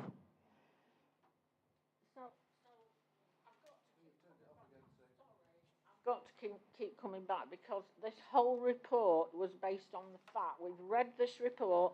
It's been looked at by residents and anybody who cares to go on the portal, and they have seen that Derbyshire County Council are saying that there should be their recommendation is that there should be no access of Thatcher's Lane. and we're getting this last minute. It's not acceptable, and for that reason I think we should defer this application so that we get the definitive view of Derbyshire County Council. It's too important to be told this last minute. In fact, I'm not sure when you were told that the view had changed. Yeah, just to come back on that, just to be absolutely clear, officers have received confirmation from the Highway Authority that they withdraw their objection on the basis of vehicular access being taken onto Thatcher's Lane. It doesn't change the officer's recommendation. The officer's recommendation and that their assessment of this issue was to approve the application because we didn't feel the impacts on the highway network was severe enough to sustain a recommendation of refusal. So that change in position from the Highway Authority only serves to support officers' view on that particular issue. There's no reason for deferment, in my opinion, on that particular issue. But do you accept, through you, Chair, do you accept, Chris, that has happened very recently? And you know, I've looked at this application based, like everybody else did, on the report that came to us, and now I'm being, we're being asked to consider it that the Highways Authority have changed their view. I'd like to know when they changed the view and why. Who went back to them and said, "Have you got another view now?" I'm sorry, but it's really important. Yeah, I think I'd have to, I mean, for me to consider deferment to be a reasonable course of action, I think I need to understand what purpose you'd be making the deferment, because our recommendation was one of approval, having considered the highway impacts, and the late view that we've had, or the change in position of the Highway Authority only serves to reinforce that officer view. Well, I would like to. I don't really want to take other questions, Chair, but I want to formally propose that we defer this application because of this late change, shall we put it, in the recommendation from Highways, which I find, you know, even even after what you've said, Chris, I still find it acceptable, and I think we need to defer it. We need to go back to the Highways Authority. I think you've got a seconder for that, Councillor. Have I got a seconder? I think Councillor Purdy will second that for. No? Oh. Oh no. It was just a waving hand about, and I thought you've got a second. We've got to get their definitive view, and it's got to be on the public portal for everyone to see. Yeah. So, Councillor Archer, you'll support. Yeah, can I just speak a bit on that as well? Yeah, and then I'll go to Councillor Purdy. Okay, so, you know, I think deferral is the right thing. But on a personal level, again, I was unable to visit the site with work commitments, so that makes it more difficult. Well, then to get this amount of late reps is also difficult. When you're making decisions, you've got to consider information, reflect on information. To get so many late reps is difficult, and I think deferral, to have time to consider the late reps and, of course, the confusion over the highway situation. I think we've also got a situation, clearly from listening to people tonight, where we've got a community that are willing to embrace the principle of development, and yet we're trying to force a development that community doesn't want down their throats, which doesn't sit right, really. It's not NIMBYism, this at all. There's a community saying, yes, we're happy for development, and therefore I think it's the right thing to do to defer, to give the authority the opportunity to work with that community and the developer to try and come up with something that everybody can accept. I do completely accept our officers' expertise. I really do have a huge amount of respect, but I also respect residents or experts on their areas where they live as well, because they live it, and that's a different type of expertise. So we also need to listen very carefully to them, and therefore I think, for those reasons, I would completely support the proposal for deferment and would like to second it. Thank you. Right, thank you very much. Just on a little point, I mean, just in a conference with Kerry and Chris, you have got the information supplied in the late reps. So what I suggest we do is we have a 10-minute recess so you can read the late reps again before we move on. I'm afraid that is my ruling. We're going to have a 10-minute recess so members of the planning committee can reread it. And they are available on the website.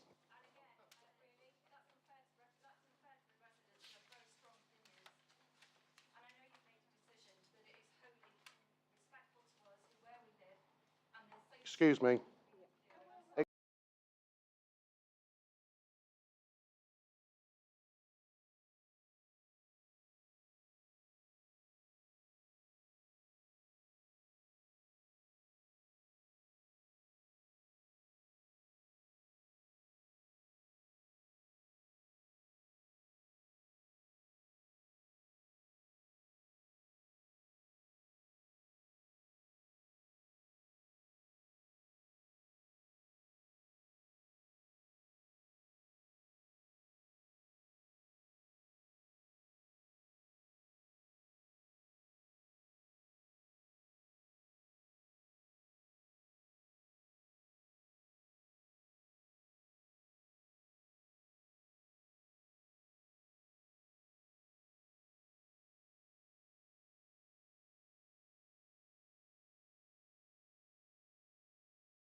committee, you're not supposed to talk to the applicants or any of the speakers. So that's just a gentle reminder. And if you're asked to ask questions by a member of the general public, I won't allow it. Sorry.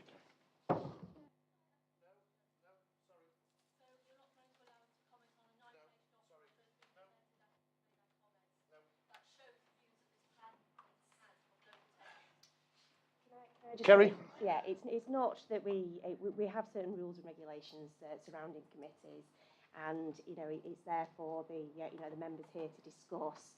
You have your opportunity within the the 3 minutes or 5 minutes that you get. So it's not that so that's why those rules are there. So I'm sorry, we can't speak to members of the public unless it's in your allotted time. That's just what the rules are, and you need to respect those rules. Right, anyway, we're going to move on. So, Councillor O'Brien. Thank you, Chair. I have a series of questions I'd like to put to our officer colleagues. I would say I too at the outset was minded to look for a deferral for a number of reasons other than those that have been mentioned, but I'll come on to them when we come on to debate. I'll go through them. I've got 4 questions. Firstly, can you explain to me what is the nature of our agreement with the County Council with regard to Section 106 agreements and education provision?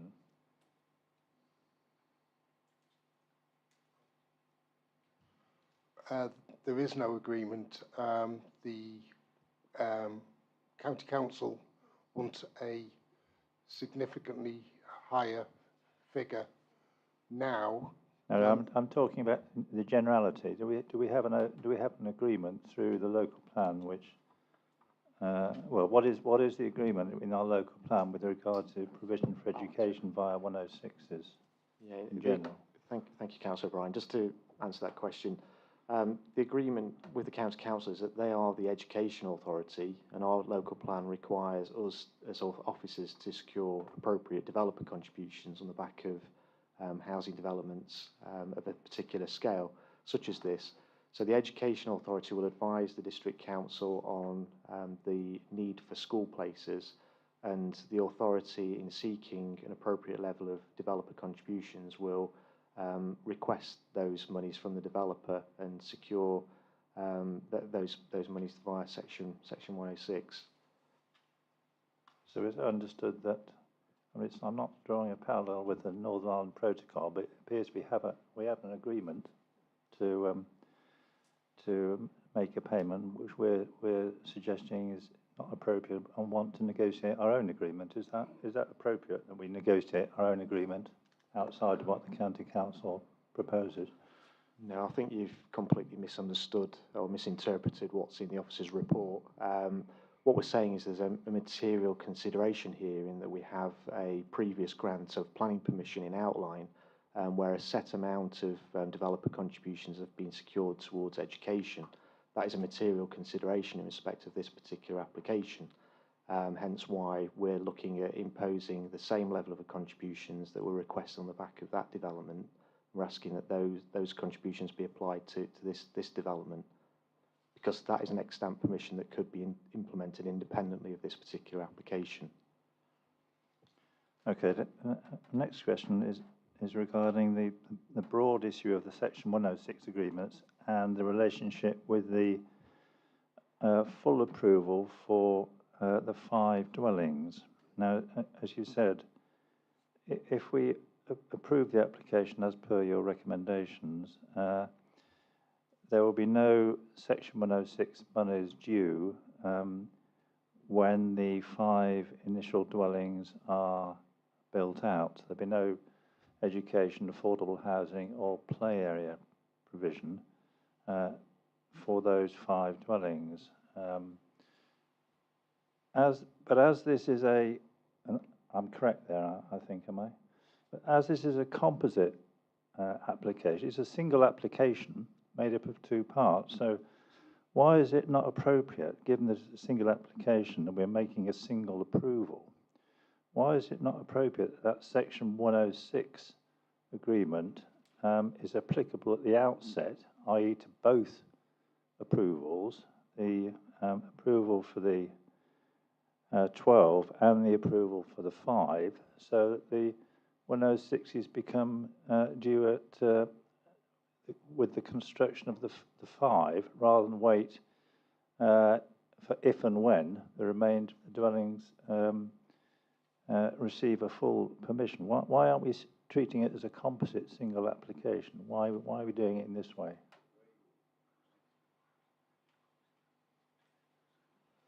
Yeah, we are saying that the development as a whole requires the applicant to make developer contributions. In terms of triggers, often with developments, major developments, a trigger for payments of education monies, affordable housing off-site contributions is normally upon 50% occupancy of the dwellings on site. What we're saying here, I mean, we haven't agreed any triggers in terms of the payment of these contributions. That's a matter that we'll have to discuss as part of entering into the Section 106 agreement with the applicant. But what we're saying is 5 dwellings. If this was an application for 5 dwellings, there wouldn't be a requirement for any developer contributions, but that's not what's applied for here. We've got a development of 17 units. So there is a requirement, and there is a requirement to consider appropriate triggers of when those payments have to be made. Yeah, but am I right in saying, in giving the full permission for 5, those 5 can go ahead without any Section 106 being applied? Am I incorrect there? But it'd be no different to any other major development where 5 units, the trigger point for payment of the contributions could be 50% of occupancy of the dwellings. So if you had a development of 20 dwellings, 10 of those would have to be occupied by the time you're required to make any financial contribution. Okay, my next question is on the affordable housing payments. Now, I think as one of the objectors has pointed out, there's a provision in here for a payment to be made if a registered social landlord is not secured. Two sub-questions on that.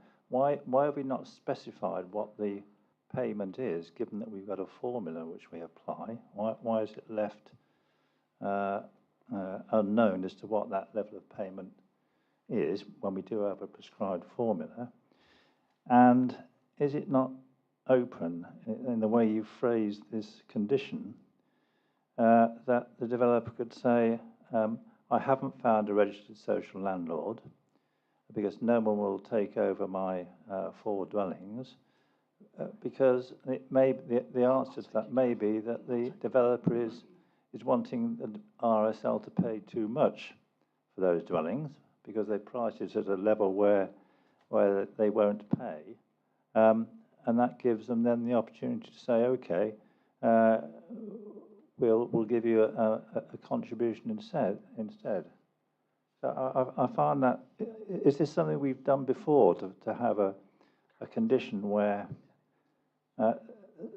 A, we don't specify what the contribution is, and B, we have this vague condition that if they can't find an RSL to take over the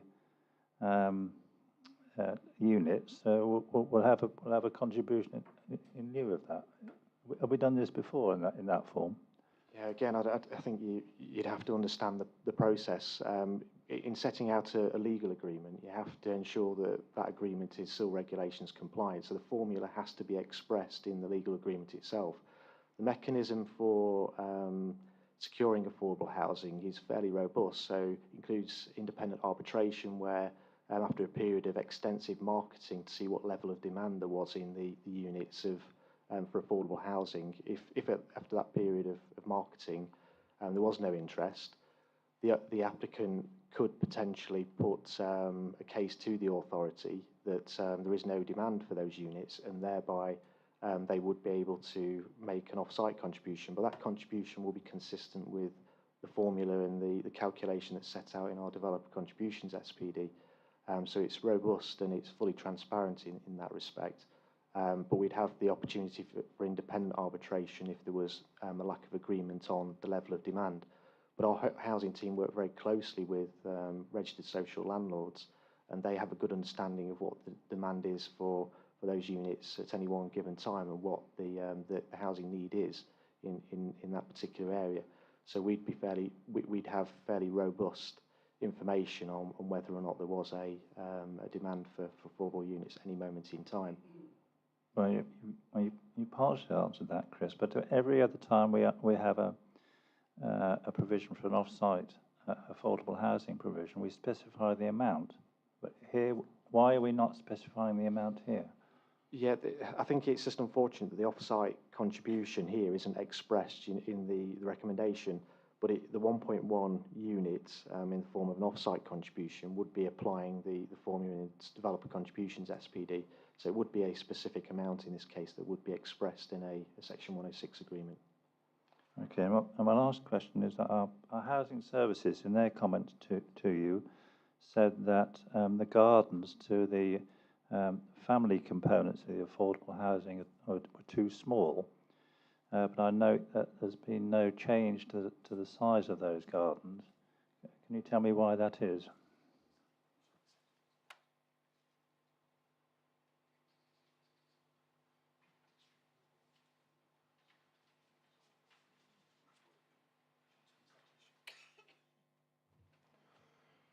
If I could just clarify, our understanding with the developer is that he already has a housing association lined up to take on the affordable houses.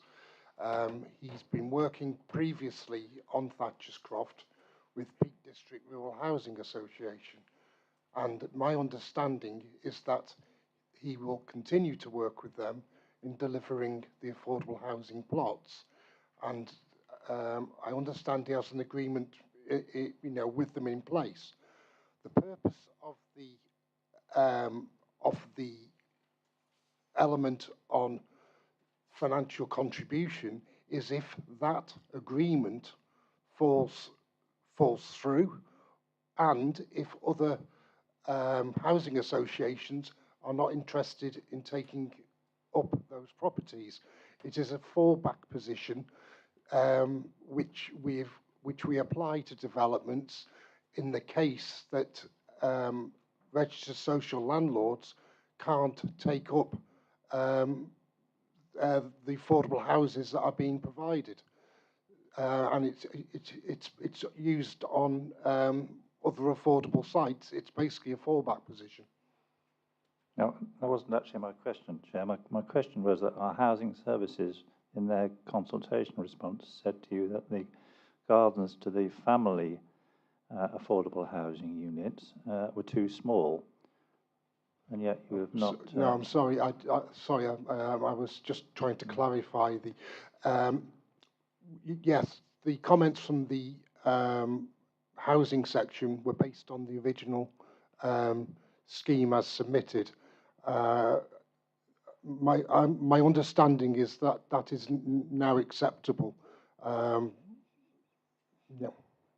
So when you say your understanding, I've seen nothing on the file which says that the housing services have changed their mind, and nor have I seen that the size of the gardens has changed. So can you confirm that the size of the gardens has not changed and the housing services comments remain the same, that they regard them as too small? The layout of the dwellings has changed in the fact that the houses don't have cars parked in front of them anymore, which push the houses back into the site. So they have garden spaces at the front and they have garden spaces at the rear. Previously, the scheme was for a parked forecourt in front of all the dwellings, which we didn't feel was acceptable in terms of the visual appearance of the street scene. So the houses have been moved forward and the car parking put to the sides of the dwellings. So that has yielded more garden space to the rear. Okay. The last on my list for questions is Councillor Buttle. Hi there, Chris. Thank you, Chair.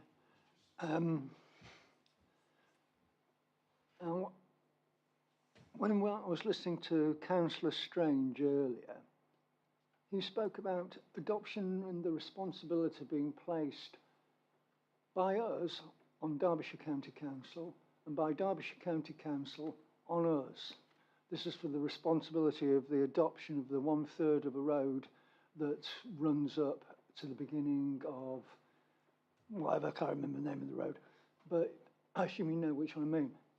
Who is responsible for whether or not something shall be adopted?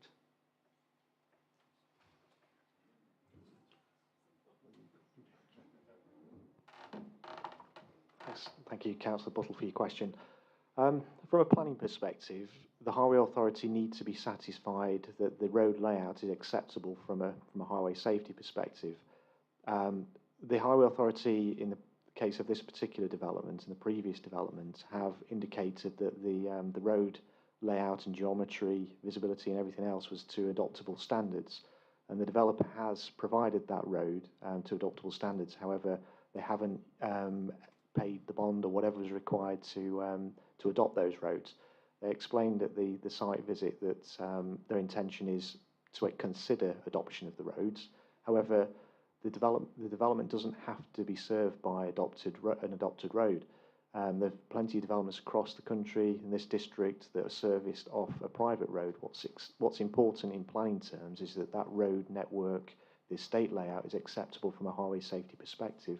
The mechanism for maintenance and management of that road can be dealt with via not only adoption through the county council, but also through a management company that would be responsible ultimately for maintaining the roads and all other public open space serving a development site.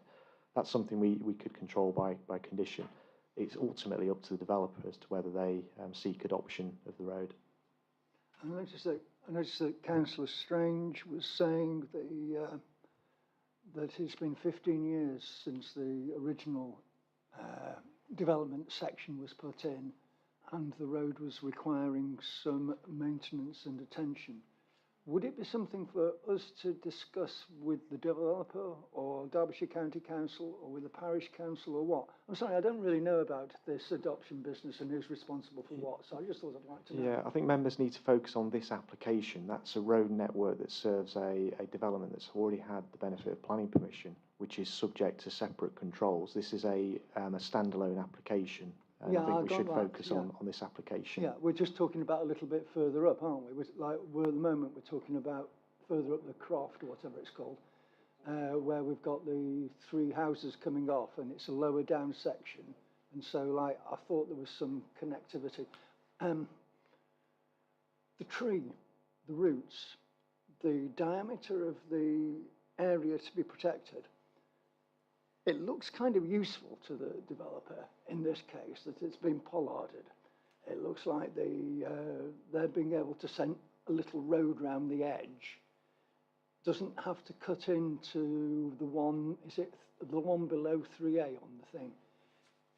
Who is it that decides? Do we actually have a professional decision on the radius from the tree to that road? There are British standards that are applied. Dr. Chris Payne is our tree and landscape officer, and he has expertise in this area. He's looked at this application. He's satisfied that that tree can be accommodated and afforded appropriate protection. And he's commented on the application and is satisfied that it's acceptable from that perspective. So we have to trust his judgment. So Miss Wood's local resident's statement about a British standard 3586 or whatever it was being the radius that we should be working with, that's wrong. No, what I'm saying is our tree officer will have applied the relevant British standards in looking at this particular development and whether appropriate protection can be afforded to that tree. I'm not a specialist, I'm not an arboriculturist, I can't comment on the technicalities of what is and isn't an acceptable circumference or radius in terms of tree root protection areas. Great, thanks. A hybrid application, I'm not familiar with those either. I've only been on here for a few years. When we say, yes, those 5 houses are absolutely fine, and we say, yes, we approve, do we get to have any control of the layout of what's happening further on? Because when I look at that picture again, I see that the first 5 houses that we've got a planning application for are absolutely fine. They're not a bother. And then we've got the 3 up the road. And if we lost one house and continued the lane up to a little bit further, then we wouldn't have to have those 3, we wouldn't have to have those top 2 houses accessing the lane. And so that might work. And so can we actually ask that the developer comes back with an alternate plan for the other half of the hybrid? The application in outline seeks to approve a number of what would normally be reserved matters. So the only matter, from my understanding, if you read section 2.1 of the report, so approval is being sought for access, layout, scale, and landscaping for the outline part of the application. Yes, it says layout, form and scale, but it doesn't say access, I don't think. I've got access, layout, scale and Or am I looking at a different one? There we go. Oh yes, I'm sorry, I was on the previous sentence. It's clear from what's happening with Derbyshire County Council that they don't really think it's a great idea, but they've made a mistake by offering up 5 planning application for 5 houses and for access on that particular road. And so this is, although they're not objecting, it's pretty clear they're not 100% in favour and that they're compromising rather than having to apologise for their foolishness. Can we defer? Can we ask to defer until they've come back with that and we've got I'd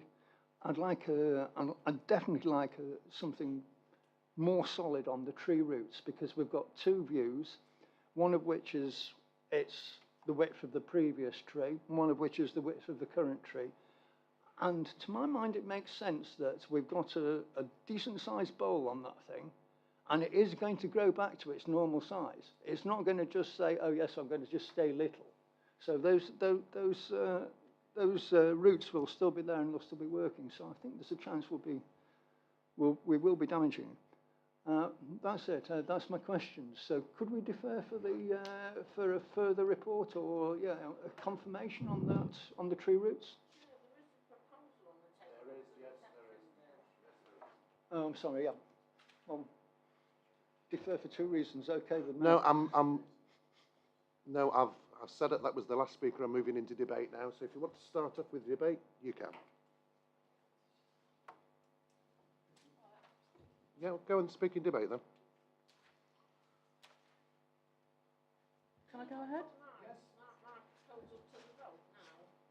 Not yet. We'll do this debate. Yeah.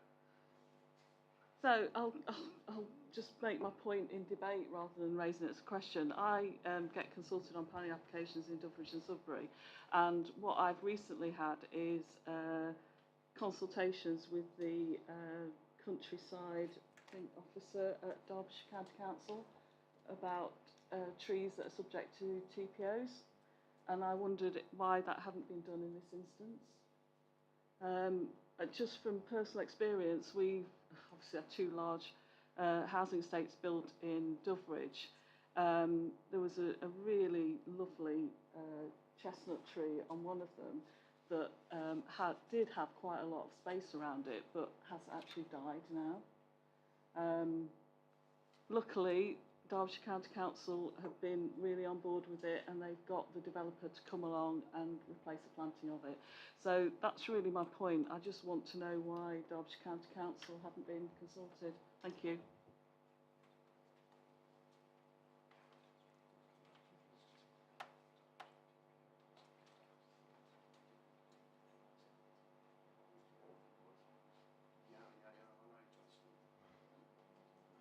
As far as I'm aware, the tree isn't subject to a county council tree preservation order. I think it's subject to a district council. Can I remind people to have the phone switched off when they're in committee? Thank you.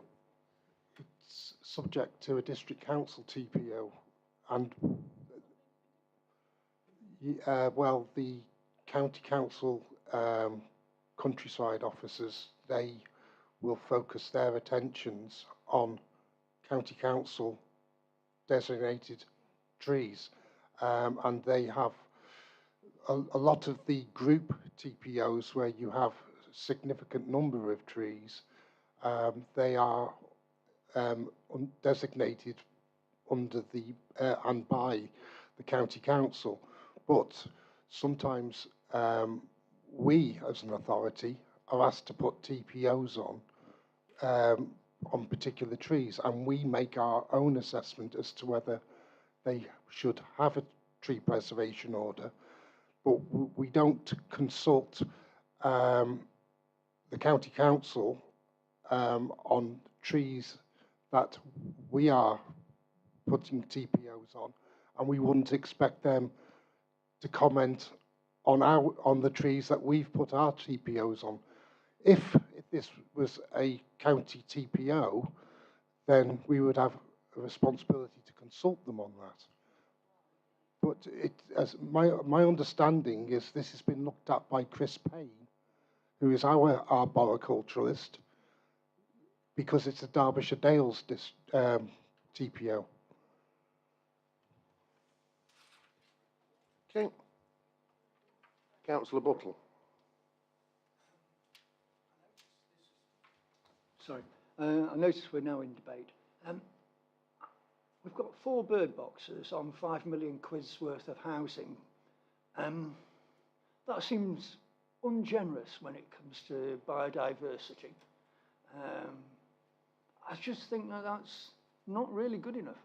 And I'd just like to bring it up in the debate that if people are thinking about deferring or saying no thanks, then just bear in mind the number of birds that are going to be, well, they're going to lose their nesting spaces, they're going to lose ground, they're going to lose places where, you know, there's loads of flies and insects floating about, and they're also going to lose somewhere to keep their homes. And there's, what, 40, 50, 60 people and 4 bird boxes. I'm disappointed by that. Thank you. Anyway, before we move on, I need somebody to move an extension to the meeting. Councillor Lees, are you happy to move a 30-minute extension? Councillor Donnelly, second. All those in favour, please show. And carry. So we'll carry on to 9 unless somebody else crops up. So there's nobody else down on my Councillor O'Brien. Yeah, thank you, Chair. I will speak in support of a deferral for a variety of other reasons. The first relates to the Section 106 agreement, which I think could do with some rethinking. But I want to look at the what I would call the urban design quality of the development overall. Now, we're urged by government, which a majority of the members of this council support, to use planning to create beautiful places. Beautiful places don't happen on their own. They happen because we have a planning system, an urban design system, which helps bring them about through the design process. So I want to have a look at some elements of the layout that we've got on the screen there, and highlight some aspects which I think would result in this not being a beautiful place, but being something which we will look at in future if it's approved with some regret. Now, we've got the affordable housing units are the 4 on the top left. You can see the 4 units there in 2 blocks. I've already mentioned that our housing services have said that the gardens on the 2 on the far left are too small, and that hasn't been addressed. You'll also see those 2 on the far left, they are surrounded by car parking. That is the front doors facing onto the north there. You come out of your front door and you're completely surrounded by 6 car parking spaces. Now, how does that create a beautiful place when you come out your front door and all you've got in front of you are 6 car parking spaces? It doesn't. The applicant's response to that, when it was raised with them, was, well, it works well with affordable housing and for lower value housing. Now that was the response of the applicant when that was raised with them. It works well for affordable housing and for lower value housing. Well, I don't think it does. I think to say that we can accept lower standards for lower value housing and affordable housing. I think if we support that view, then I think we really need to look at ourselves very carefully. You'll also see on that site layout there that you've got a series of what we call tandem car parking. That is parking with one access, but cars are parked one in front of another. Now, that may work when you have a detached house where it's your house, but you'll see there that we've got tandem parking for a pair of semi-detached houses and for a terrace of 3.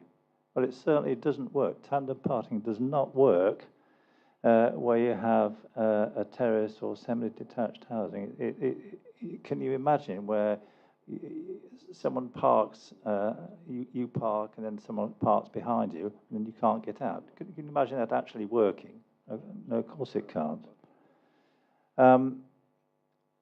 You'll also see that as you come round on the estate road, the main estate road, you have a view, as you come round the bend, the bottom bend there, you have a view of 4 car parking spaces.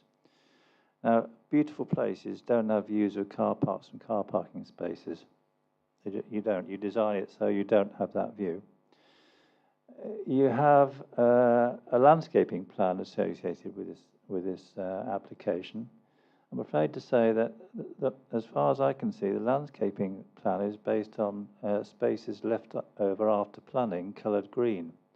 That's not a landscaping strategy. That's using bits that don't quite fit with the layout, colouring them green and putting some grass on it. So what you should do is start off with a robust, realistic strategy which brings greenery, brings ecology, brings diversity into the site, takes it through to the site, links it through to the area down by the existing player area to the north.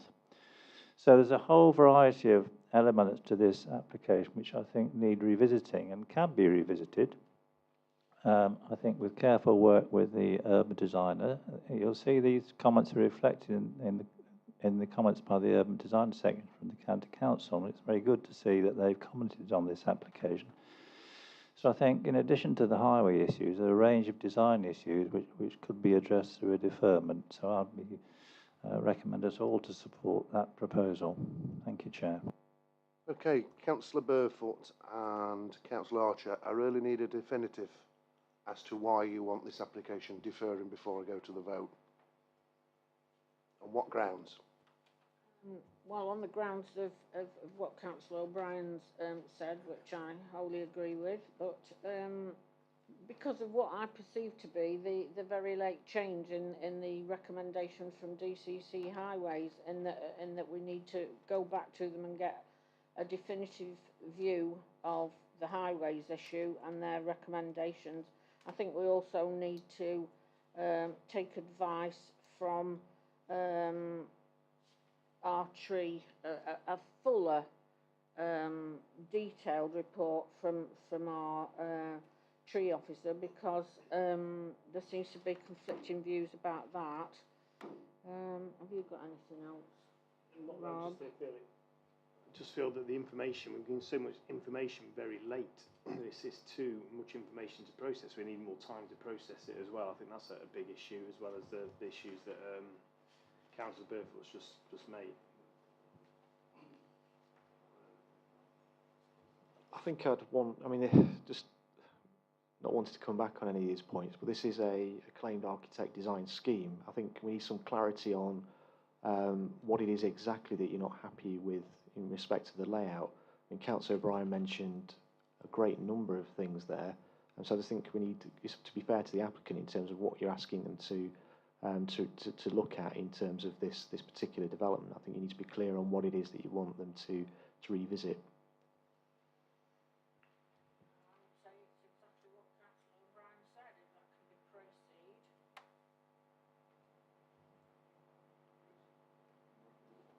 If it's that full extent, then we can seek information from the applicant in terms of whether they'd be willing to consider those points and make amendments.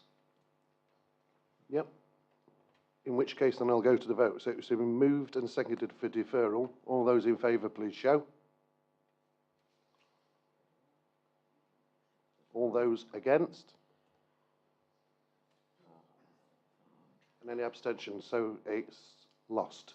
So now what I'm looking for is somebody to put something else on the table. Chair, Councillor Purdy.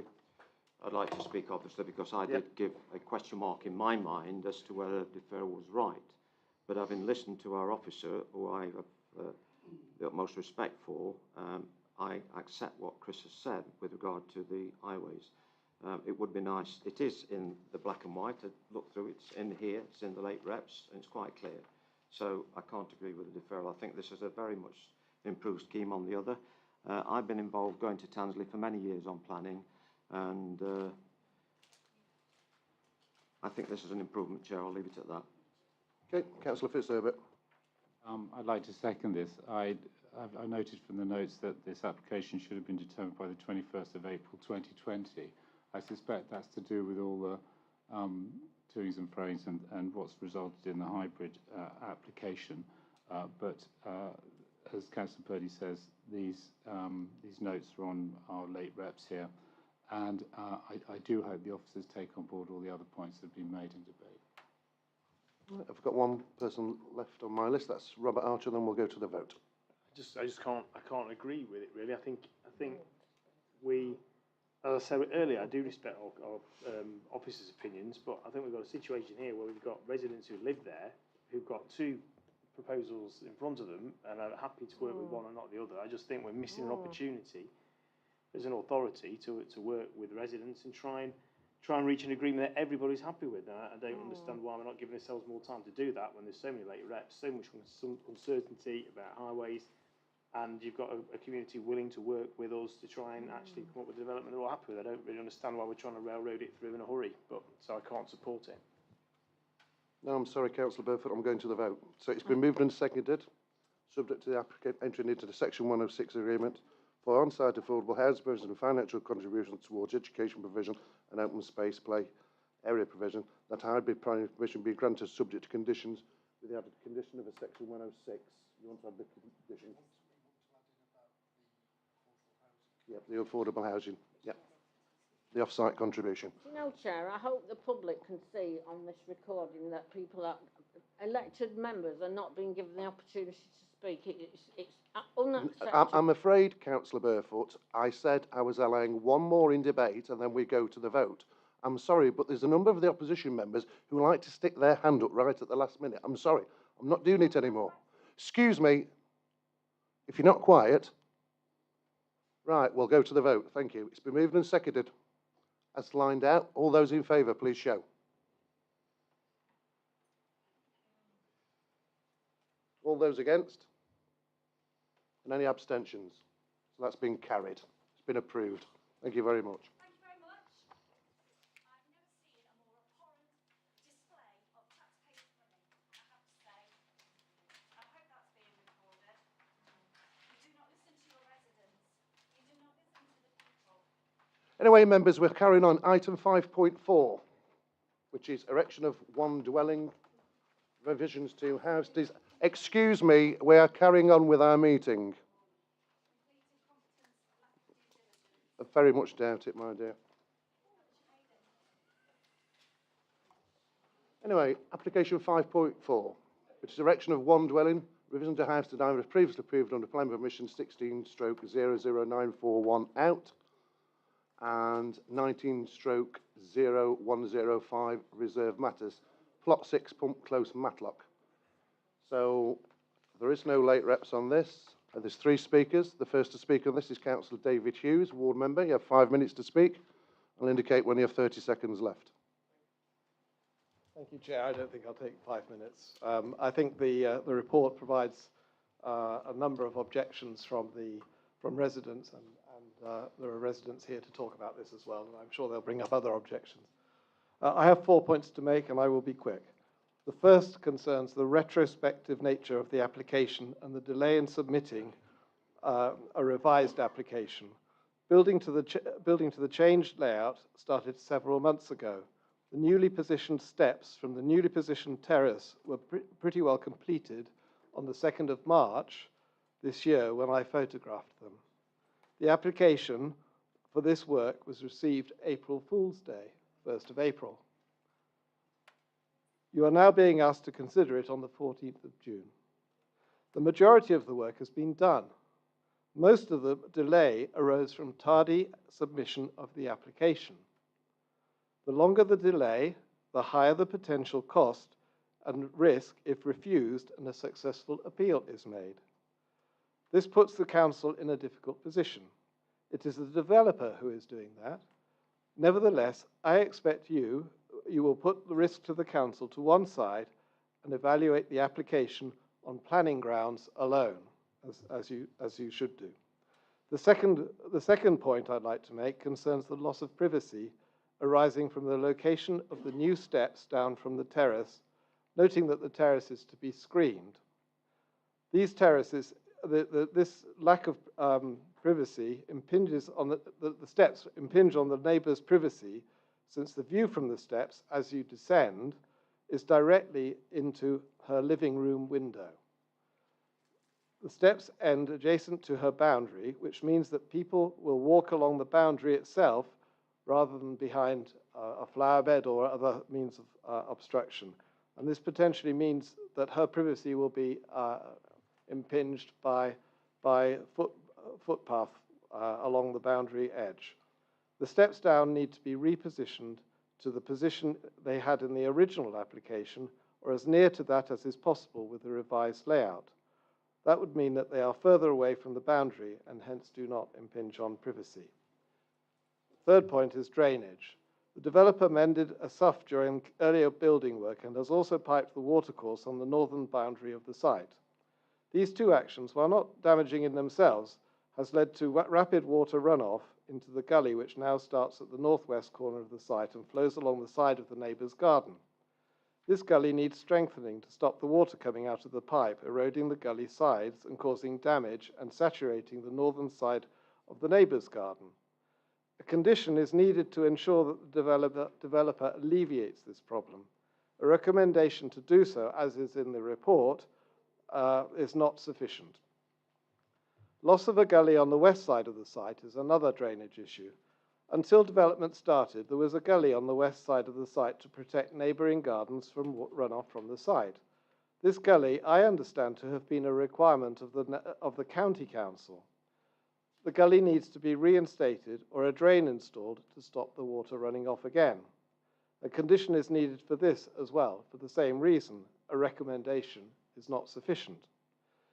If you as a committee are minded to approve this application, may I ask you that you impose conditions to ensure runoff onto neighbouring gardens is mitigated, that the pipes carrying the groundwater and runoff into the neighbour's gully is finished in a way that to protect the neighbour's garden, and that the sight lines from steps and terrace into the neighbouring garden and living room are obstructed, and that officers work with the flood authority to ensure the conditions applied are satisfactory. Thank you. Thank you very much, Councillor Hughes. The next on my list is Councillor Cruz. Oh, in which case then I'll move to Mr. Richard Piggott, the agent. As you know, Richard, you've got 5 minutes and I'll let you know when there's 30 seconds left.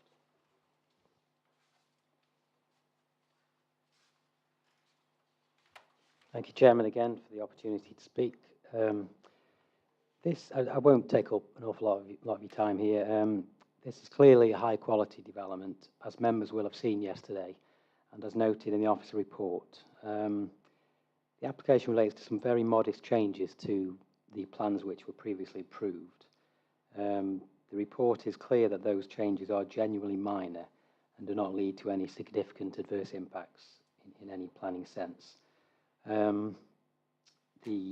In terms of the relationship with neighbours, the patio is now proposed to be smaller than what was previously approved, and as we've heard, the new screen will mean an improved relationship with number 43.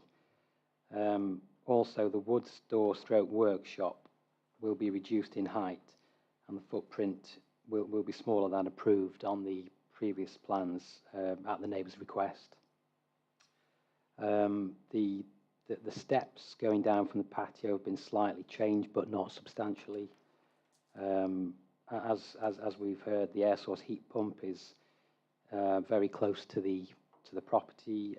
It would be 14 metres from the nearest neighbouring property, and it's clear in the report that the noise emissions from an air source heat pump would not have any adverse effect on neighbouring properties. Solar panels, again, you know, it's something which members and officers are clearly keen to push as part of the council's green agenda, and obviously it will improve the energy performance of the properties.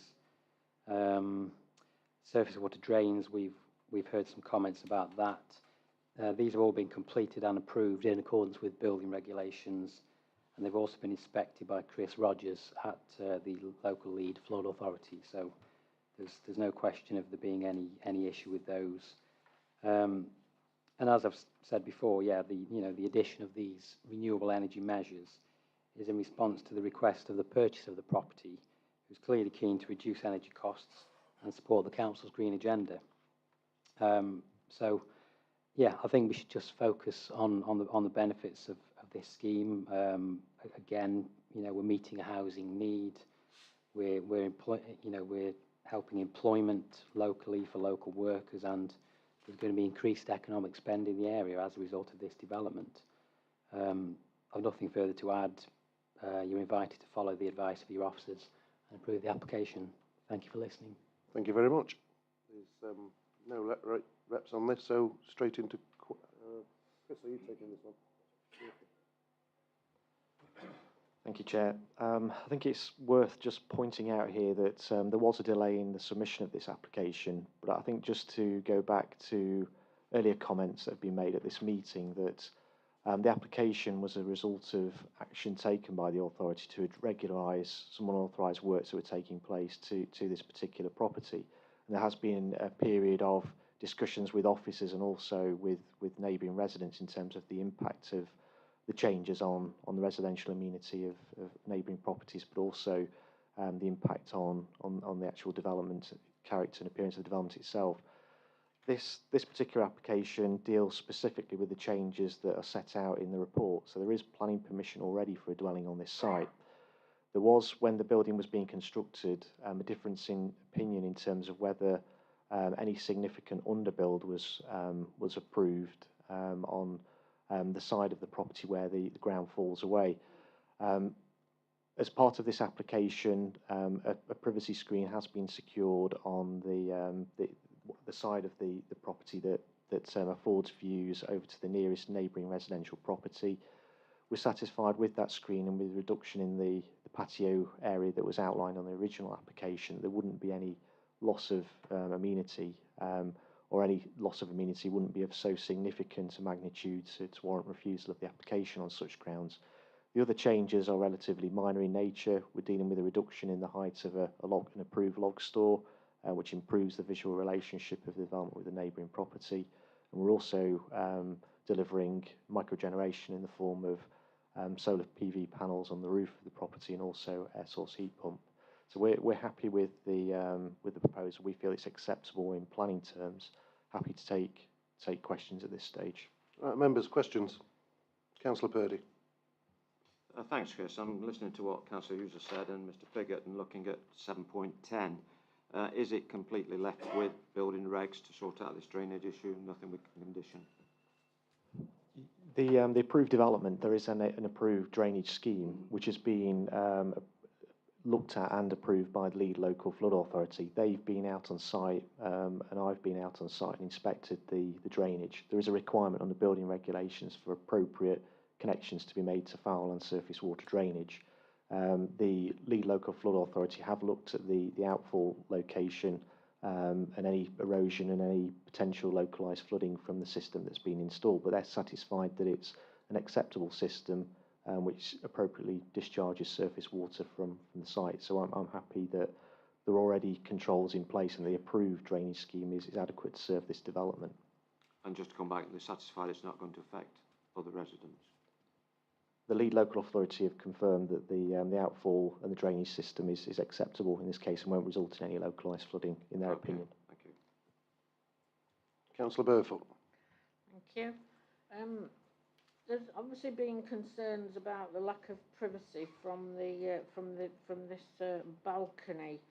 Am I right in thinking that was actually constructed without the permission being in place. But my question really is, are we doing, can I be convinced that we're doing everything we can to protect the loss of privacy to the neighbour? I mean, when I was there, it was pretty clear that anybody standing on this balcony and on these steps are going to be overlooking this neighbouring property, and also the garden of another neighbouring property. So could the officer just explain exactly what measures we're asking for to protect their privacy from this balcony? The applicant's position on this is that there was always a patio area shown at the rear of this particular plot. The extent of that patio area has been reduced in respect of this application. There is a disagreement on whether the permission as originally approved allowed the extent of underbuild that's been proposed, and members will have themselves visited the site yesterday, and they'll have appreciated the relative height of this raised platform and the views that would be afforded over to neighbouring residential properties. There is already the wall section of the screen that's being provided at the point where the patio area or the raised platform is closest to the neighbouring property, and with the privacy screen that will prevent any direct views in the direction of that property. So we're happy that residential amenity will be appropriately protected by the proposals that are put forward as part of this application. Councillor Buttle. I was there, I looked, and I didn't think to ask who owns those landi. Is it with the applicant or with the person that owns the house that's being overlooked? My understanding is that the landi belong to the neighbouring landowner. So that's not the one that we're concerned with? No. Right, great, thanks. Okay, I've got nobody else down for questions, so we're moving to debate. Councillor Donnelly. Yeah, thank you, Chair. Well, after the visit yesterday to the site, which was quite interesting, I really think that the applicant has met all conditions, and I'm happy to move the application for approval. Thank you very much, Councillor Donnelly. Councillor Lees. Yeah, thank you, Chair. I was on the site visit yesterday. Lovely little development, and I'm quite happy to second it. Thank you. Okay. Anybody else wishing to speak in debate? Councillor O'Brien. I just want to make a comment. I do think we have to do something about these retrospective applications. Had the development proceeded in accordance with the original permission, there would have been no need for any so-called amenity screens. They're not amenity screens. That's a fancy name we give them. They're 6-8 foot high fences. They might protect the residents of this building overlooking neighbouring properties, but they do absolutely nothing for the character of that area. You know, they're not amenity screens. They become an eyesore. So I really do think we have to do something about this situation where we're put in a position where we're having to approve applications which we wouldn't have done initially. Okay, nobody else down on my list, so it's been moved and seconded that the application be granted with conditions. All those in favour, please show.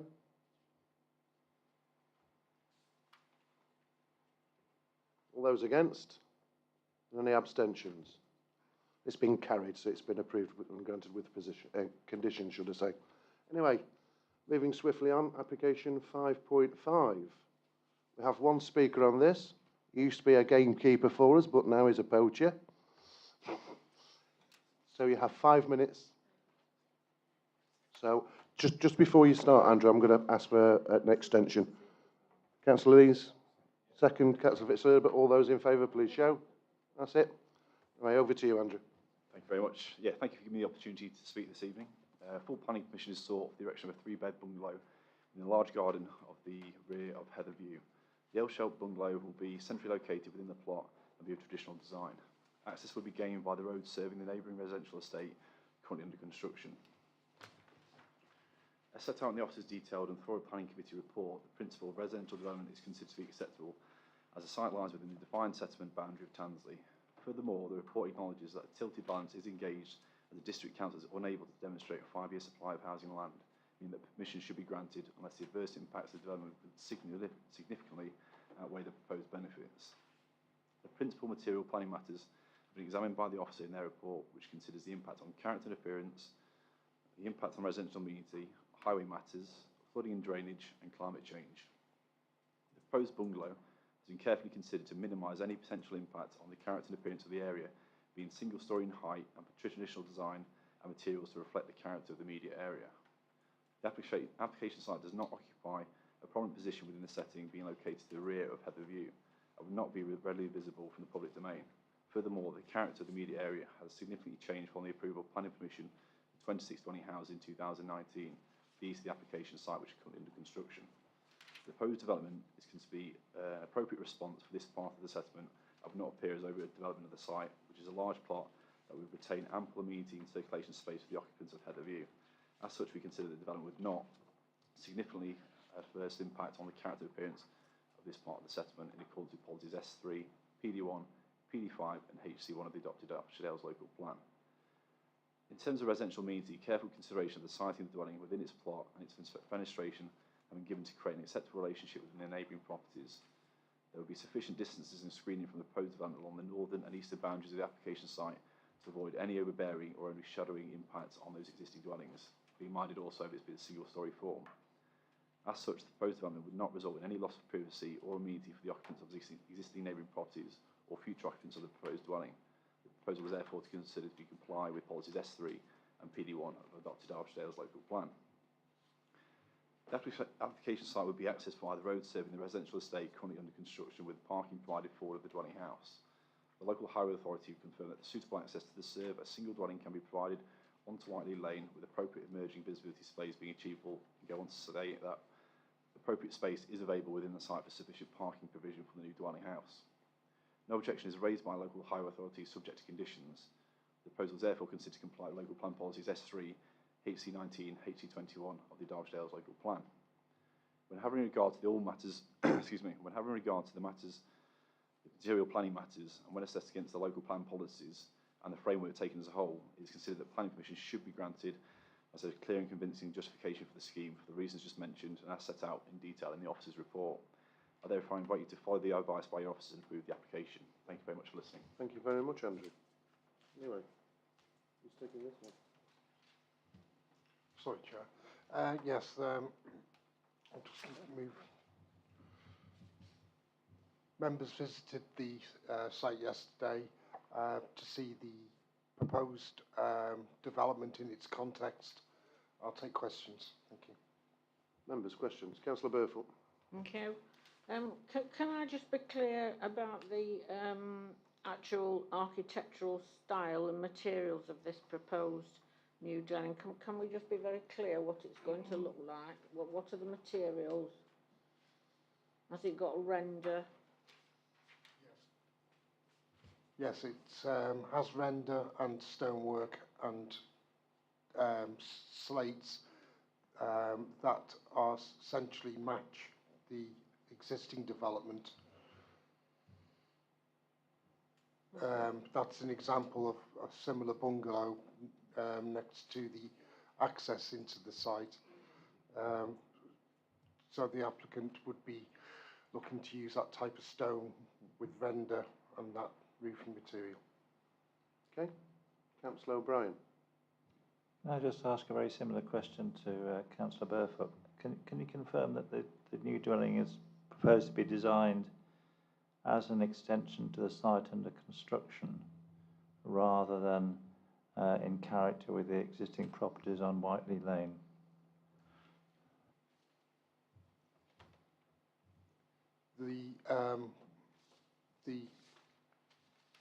The bungalow would be basically of a design and materials to match those of the Whiteley Lane development, of which the access is served.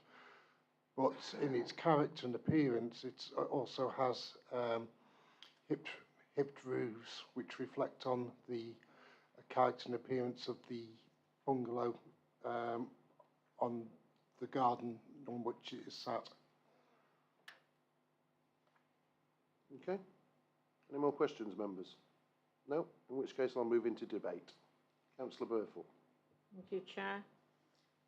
Well, I've got great concerns about this application, particularly about the appearance of this new dwelling and the fact that it's meant to be in keeping and of the same materials as the new development by Woodall Homes, which I always contended were not in keeping with Tansley Village.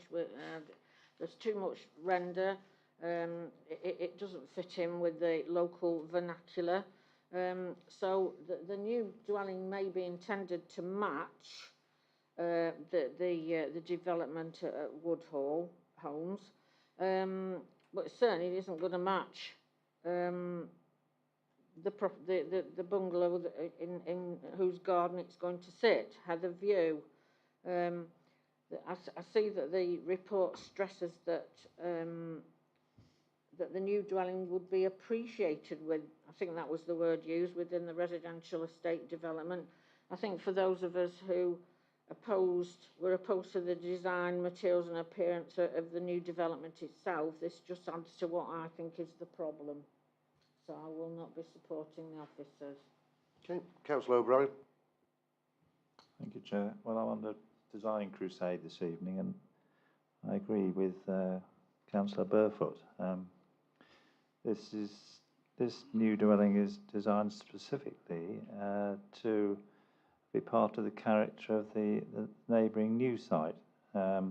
It's not been designed to match the character of the existing well-established properties along Whiteley Lane, and as such, given that it sits actually within the Whiteley Lane frontage and not within the new development, I think that style of development is totally inappropriate, and therefore I move that the application is refused. In debate, so it's been moved and seconded for refusal. All those in favour, please shout. All those against? And any abstentions? So that's fallen. So what I need now is a motion on the table to approve. Councillor Donnelly? Yeah, thank you, Chair. Well, I was there yesterday morning as well, like some of us. And it's quite an interesting application. The one thing that struck me when we got there, not knowing the full layout of the actual ground, was the fact that it has its own entrance. Well, as soon as it shared wasn't, I think was not feasible. But anyway, from the top of the site, it's a nice entrance off the other development. So I'm more than happy to move it off to the recommend. Thank you, Councillor Donnelly. Councillor Lees? Yeah, thank you, Chair. Yeah, happy to second that. Again, echo what Councillor Donnelly has just said. It's nice to see it's got its own entrance from off the estate behind, rather than going down the side of the other properties, like a lot of them tend to want to do in these applications. So happy to second it. Thank you. Okay, Councillor Buttle. Just to say that although I've got no particular objection to the building, I'm a little bit worried about the way they seem to have taken no interest whatsoever in going round that tree. And so therefore I'm going to abstain rather than support it, because they just didn't need to take that pine out. Okay, thank you. So there's nobody else down on my list. So it's been moved and seconded for approval. All those in favour, please shout. All those against? Any abstentions? So it's been carried, it's been approved. Anyway, there's only a bit of housekeeping. It's just on the appeals. Don't know whether, Chris, you want to add anything? No? Nothing. So in which case then, thank you very much, members. I'm going to close the meeting.